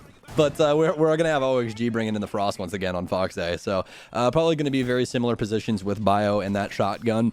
Honestly, might be a very similar show. TSM's going to have to put some pressure onto the site. Bio's got a lot of utility centralized around him inside of the drug storage area. So they're going to have to go through Bio in order to make this happen. Last time around, we saw TSM favor that vertical play, but they weren't able to really get any of the picks that were necessary to actually get onto the site. We saw them try and get them through some pretty creative means, achieved with a frag grenade upstairs as he prone on the floor and things along those lines, but with the deployable shields and everything set up from Oxygen, it was very small tosses towards this defense. There was nothing that they could really do to try and make something happen.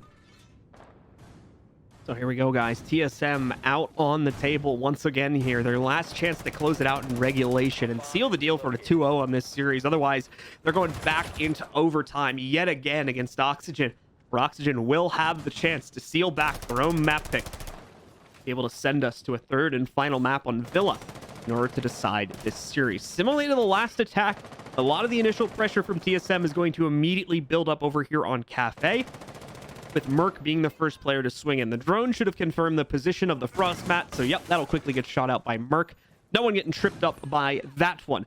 Also quickly going to start opening up some floorboard access here too, as it would appear for Merc right there. Or rather, probably just taking out something on the floor, probably a Banshee, more than likely getting in their way there. So Merc just making sure he has clearance, and not finding any other resistance here besides that shield. He's going to be able to actually get a lot of control early on, and ultimately just force Laxing to fall back a little bit, temporarily probably, from his current position. Well, we could see some aggressive plays here, but Sheev is already ready for the hop out from Foxay inside of Break. So TSM now actually with the big early kill onto Vertical from, I don't necessarily know where, that Jaeger getting taken down. I believe he's inside of sight as well, if I remember the setup correctly. So what a pick from then. Yeah, more than like, actually yellow. Tried to rotate up yellow. Yeah, it gets taken down on the yellow rotate instead. So TSM have a firm grip on this top floor. Foxay actually the only remaining member upstairs, but here's the problem. No one's droned Break. They have no idea that he's here at all. And he hasn't moved an inch either, so there's pretty much zero chance they have info on him via an audio cue. This could be very, very dangerous when it comes to a late round situation, as we have yet to see him move from that position and potentially try and pinch. Here we go, though. Foxay moves out. There's the surprise. Down is going to go the diffuser. Unfortunately, he wasn't expecting another player to his left out the doorway. So it is quickly exchanged / bit of a scary angle right there, though, as that is a soft panel he was aiming into. But obviously he can't see those silhouettes, so we're not going to get any crazy frags coming from that. The defender's down to 3 here now. Slash, I like the angle he's taken. It's going to be able to equalize things now as he lines up the kill against Bolo. Chooses not to stick around. Falls back, into the split room instead to try and play out from there. Also have some frag grenades for TSM. That's the last one as Achieve tosses it in, but it doesn't do any damage. Bio still existing in this corner. Deployable shield gone, but TSM's now planting. Shala gets taken down. Laxing does it again with a double as he shuts things down inside of the late round. No case control, and Achieve's got to let it happen. 1 versus 3. No chance in hell that he can bring this back. TSM allow overtime after Slash cleans up the kill on yellow. The upstairs defense is very scary, even though we do see some valiant attempts from the OXG roster to try to shut that down. But thankfully for the rest of the team, the downstairs crew is ready and able to hold off against the swings from TSM. Starts out with that beautiful play, the nice pick that was gotten from the inside of barrels against the arcade stairs push, and things begin to fall apart from that point forward, mainly again from the efforts, I believe, from Laxing there. So just like map number 1, we head into overtime to settle this. A full 3 rounds will be played out. The winner of 2 out of 3 of those will take the map. It will indeed, my friend. They will indeed. And Oxygen going to be starting on defense. And they've been so potent so far throughout this entire series on the defensive side. So obviously going to be in the favorable position. Gonna have a 6 pick once again away from the Oryx. I wish you guys would stop with this because I really want to see somebody play Oryx, but you just keep baiting me and honestly hurting my feelings. So I'm gonna need you guys to stop. But for Oxygen, this is a really, really strong, the place to start with. Starting on the defensive side, they're gonna be very comfortable here, and honestly I would like to see more of an impact here from Lax, and he start to step up in these last handful of rounds, and all of a sudden he shot up to double digits along with Bio. So OXG finally getting that potency inside of the frag department that they need to fight up against TSM, and Laxing bringing a lot of that work with him. Now that we're on defense, Laxing I think is also in a much more comfortable environment for him to be able to frag out on. So definitely going to see some much better results out of him from this half of the equation. And it's even better served, of course, that he gets to play 2 out of 3 of these rounds on that side. TSM out on the attack for the first time here in quite a bit. We'll get to see if they can try and bring themselves back under control.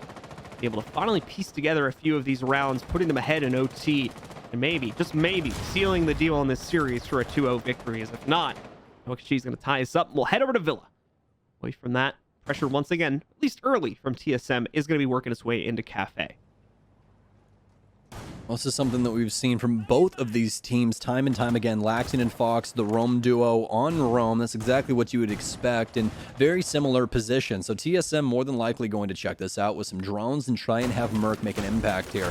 Fox still making some rotates upstairs, specifically on the arcade balcony, but they definitely know that this is going on now as they've already pressured onto the windows for break. So early read here onto Laxing. Merc ends up taking him down, and that's the power of this player right here, folks. Laxing dead in the water extremely early on. Now they know that Foxy's around here because of the noise he made earlier. This player on Repel absolutely heard it. Great denial, by the way, there from Bio. That stops Merc from doing anything else.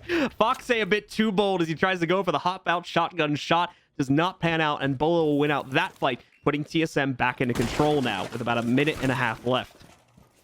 This is the best offensive run we've seen from TSM so far. Even with Merc down, the amount of time that they have on the board with Zofia and everything else accounted for, they have the utility to not only handle this, but the guns available to hold crossfires and get a plant down successfully. So this is where Oxygen needs to step up to the plate, and we need to see these defensive members make a stand. This more than likely is going to be on Bio. He's had such a good day once again, and he doesn't want to slow down anytime soon. Although he is going to get some X-Kairos off the hatch. Nice electro call play from him.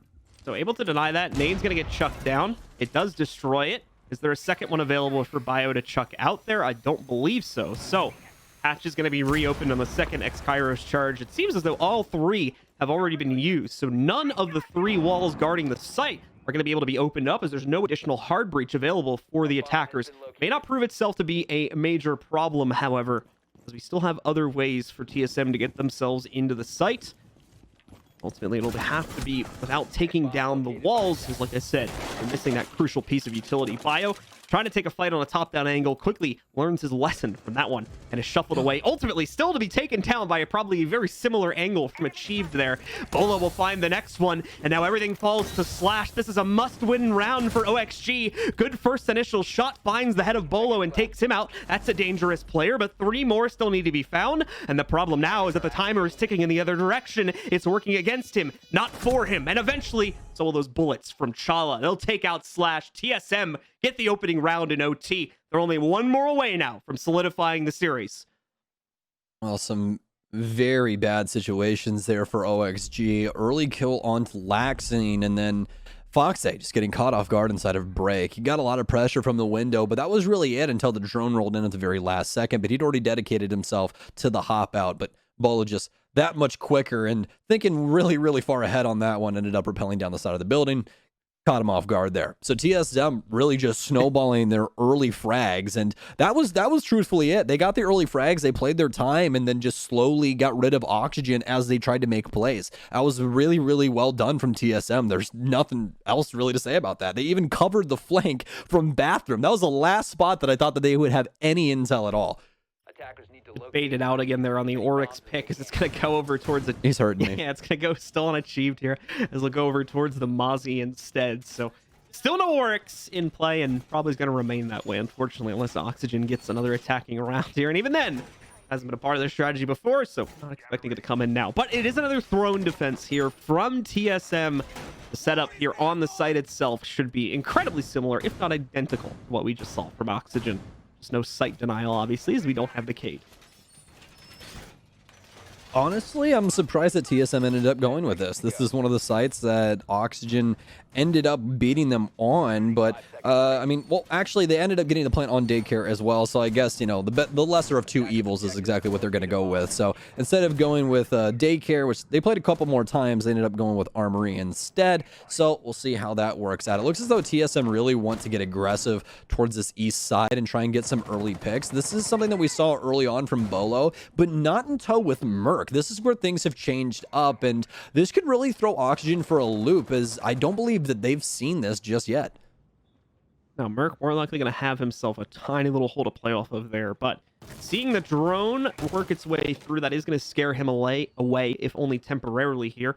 Bolo is also going to have to change up position. It's looking like we saw most of them just pull out completely, though. Yeah, they're not holding over on this side at all now. They've fallen back entirely and are playing to the back arcade hall now. Well, slow beginnings here, but obviously neither of these teams wanted to make any mistakes inside of overtime, so Going to take us some time to get down to the bloodlust that everybody loves so much inside of Rainbow Six with those quick executions. But so far, so good for TSM on this roam game. They're wasting so much time right now, specifically from Bolo, taking out quite a few drones in the process. Actually, initial one, but able to get a secondary here as he hops on over. Merc's already left the premises as well. Full top control on over to Oxygen.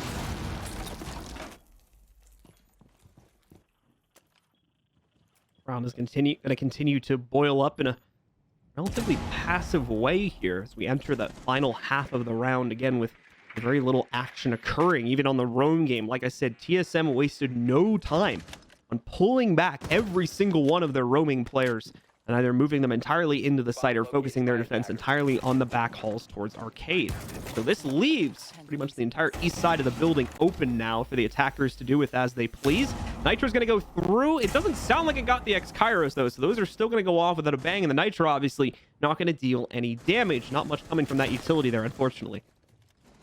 That's going to be a really big problem for TSM. They now have to worry about that crossfire, and Oxygen still applying pressure from upstairs. No means for them to keep this hatch locked either, but a Chief can obviously play it at least with a gun to make sure no one can drop down. Merc trying to get into a gunfight with Bio, but the longer he exists here, more pressure is going to be put onto him. He knows where the fights are coming from, though. Still has to worry about the hatch. Nitro cell out, but he walks right back into the line of sight of Vertical, who ends up taking him down.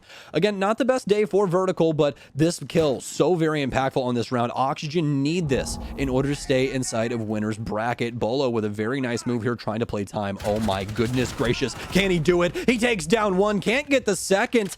Oh, very quiet footsteps there as it's an equal trade, but with minimal time remaining, TSM has to try and lock down all doors, batten the hatches as Oxygen tries to force their way in. They need this plant and they need it now. Ace is going off, but it's a pick for Fox across the field. Gio takes down one, achieved with the other, and TSM lock it out on time as Slash drops the case inside of maintenance. You can even see it too. Their teammates right on top of them. What a clutch kill from Gio, and no way of knowing it was the player with the diffuser, to be fair, but thank goodness it does end up being that case. All he has to do once he downs that player is duck down and hope that no one's going to be able to get to him in time for that zero timer. And that's exactly what happens, folks. TSM shut down the opening match of the series. They will move onward into the upper bracket finals. Unfortunately for OXG, their day is not done just yet. They still have to fight another match here in the lower bracket. Yeah, a lot to look ahead for them. They don't have too much time to reconcile with themselves about what just happened. Dark Zero are next up on the docket for OXG, and after what they just went through with TSM 2 OT maps in a row, practically went the full distance. I mean, you're already 2 maps in. Dark Zero, they've had some time to rest after that SSG loss, so had some time to mull things over and get back to form. This is going to be on Oxygen to try and step up. All right, guys. Well, that's going to end that very exciting series for the two of us. We'll be back for the final one, but for the time being, it is time to head back over towards our desks and to break down this series. Veli, take it away. Okay, all right, Blue gave me my own throw. I like it. Great casting of you too, buddy. Say what you, Stokes, but wow. TSM showed up and they showed out. A 2-0 matchup to take out Oxygen, and now Oxygen, they're gonna find themselves in the loser's bracket facing off against Dark Zero, and that will be our very first elimination game. But fellas, after looking at the highlights right now, what were some plays that really crossed your mind? It seemed like OXG really settled into a rhythm, but somehow they still couldn't pull out the win. You want to know how I know they were comfortable? It's a map that doesn't get played very often, and they're running a lot of really unorthodox operator picks a lot. We saw Cali, we saw Glaz, we saw Cav for some ungodly reason, but you really only bring those operators if you feel like you got a map under control, and still TSM did what they did to OXG. Yeah, that was, I mean, there were some strange operators. I definitely felt like some of them were unnecessary, to be honest. Particularly at the start, Collie. I knew this was something that Oxygen were capable of bringing out. I was waiting for them to test out the Collie, but it just didn't have the impact they had. TSM played really well. You can't take this one away from them. They will move on to the upper bracket and play against Space Station tomorrow. But yeah, a great game from both teams. It did make it to overtime, so you can't dunk on Oxygen for this loss. Nah, you really can't. But we have the stats coming in shortly when it's here. It's going to pop up on your screen. But Jesse, yeah. This ain't online no more. We saw it, man. We saw a lot of players excel in many different ways, not just in getting kills, but just how they move around the map and force those bottlenecks. what about this LAN gameplay difference stood out to you the most, man? You were really excited talking about it. Yeah, I mean, there's a lot of things, right? I think that Merc obviously showed that he's really capable on playing on LAN, and that wasn't necessarily a question before, but it's nice to see him stepping up and really carrying his team. He had a lot of high impact rounds, particularly at the start of this map.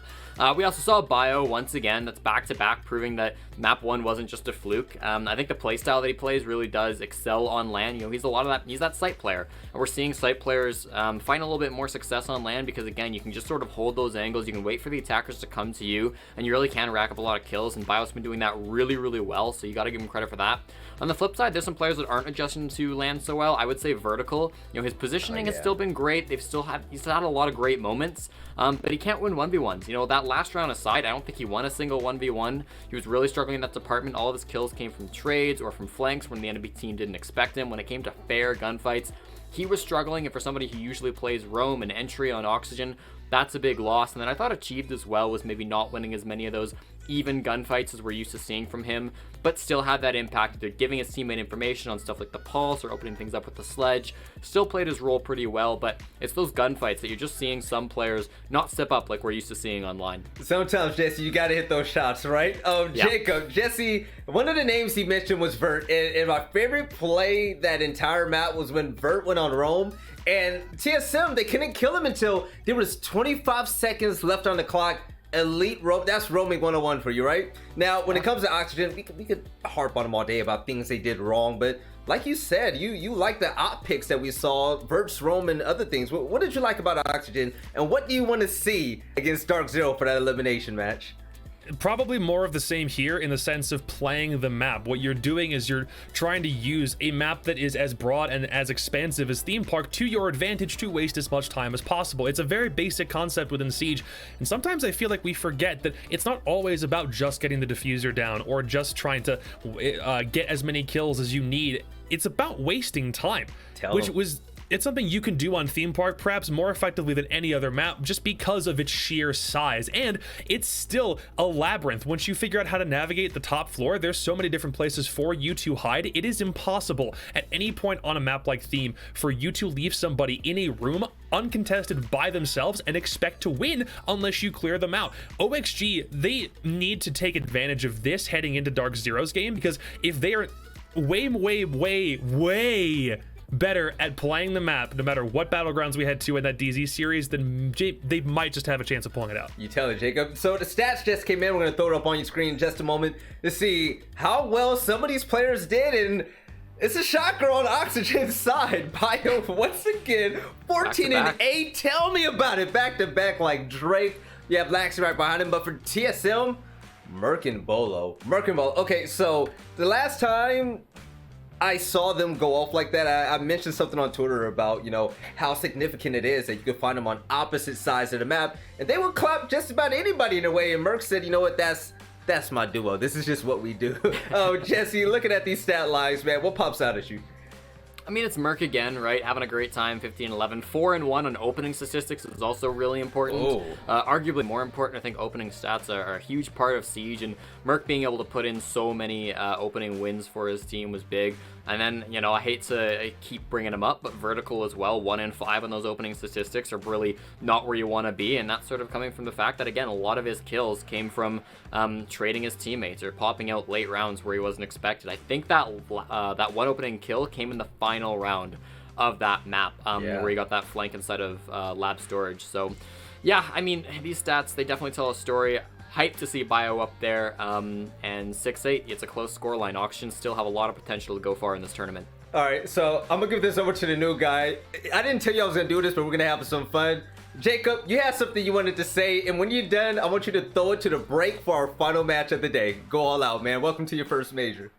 Oh, well, that's appreciated. I just wanted to mention how much fun I am having right now, just with the fact that we are on land seeing a kind of Siege that we have not seen in 9 months' time. We had the Invitational, and that was it. We had to make a quick transition into figuring out how everything was going to play out online, but the fact that we now have even a small sample size, just 2 series of seeing how this game is played in a LAN environment and seeing the bullpen cams, seeing everyone fist bump post-round, it gives me a sense and a feeling about Siege that I've not had in a really long time. So we'll be right back after a very short break. Don't go anywhere. There we go, Jacob. Let's go.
Nice shot for me. Perfect.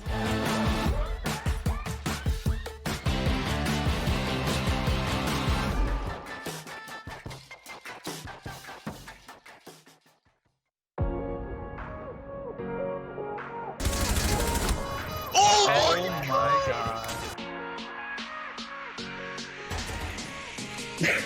Oh, you did not do that to Sam. Jared? Oh my god, he's so good.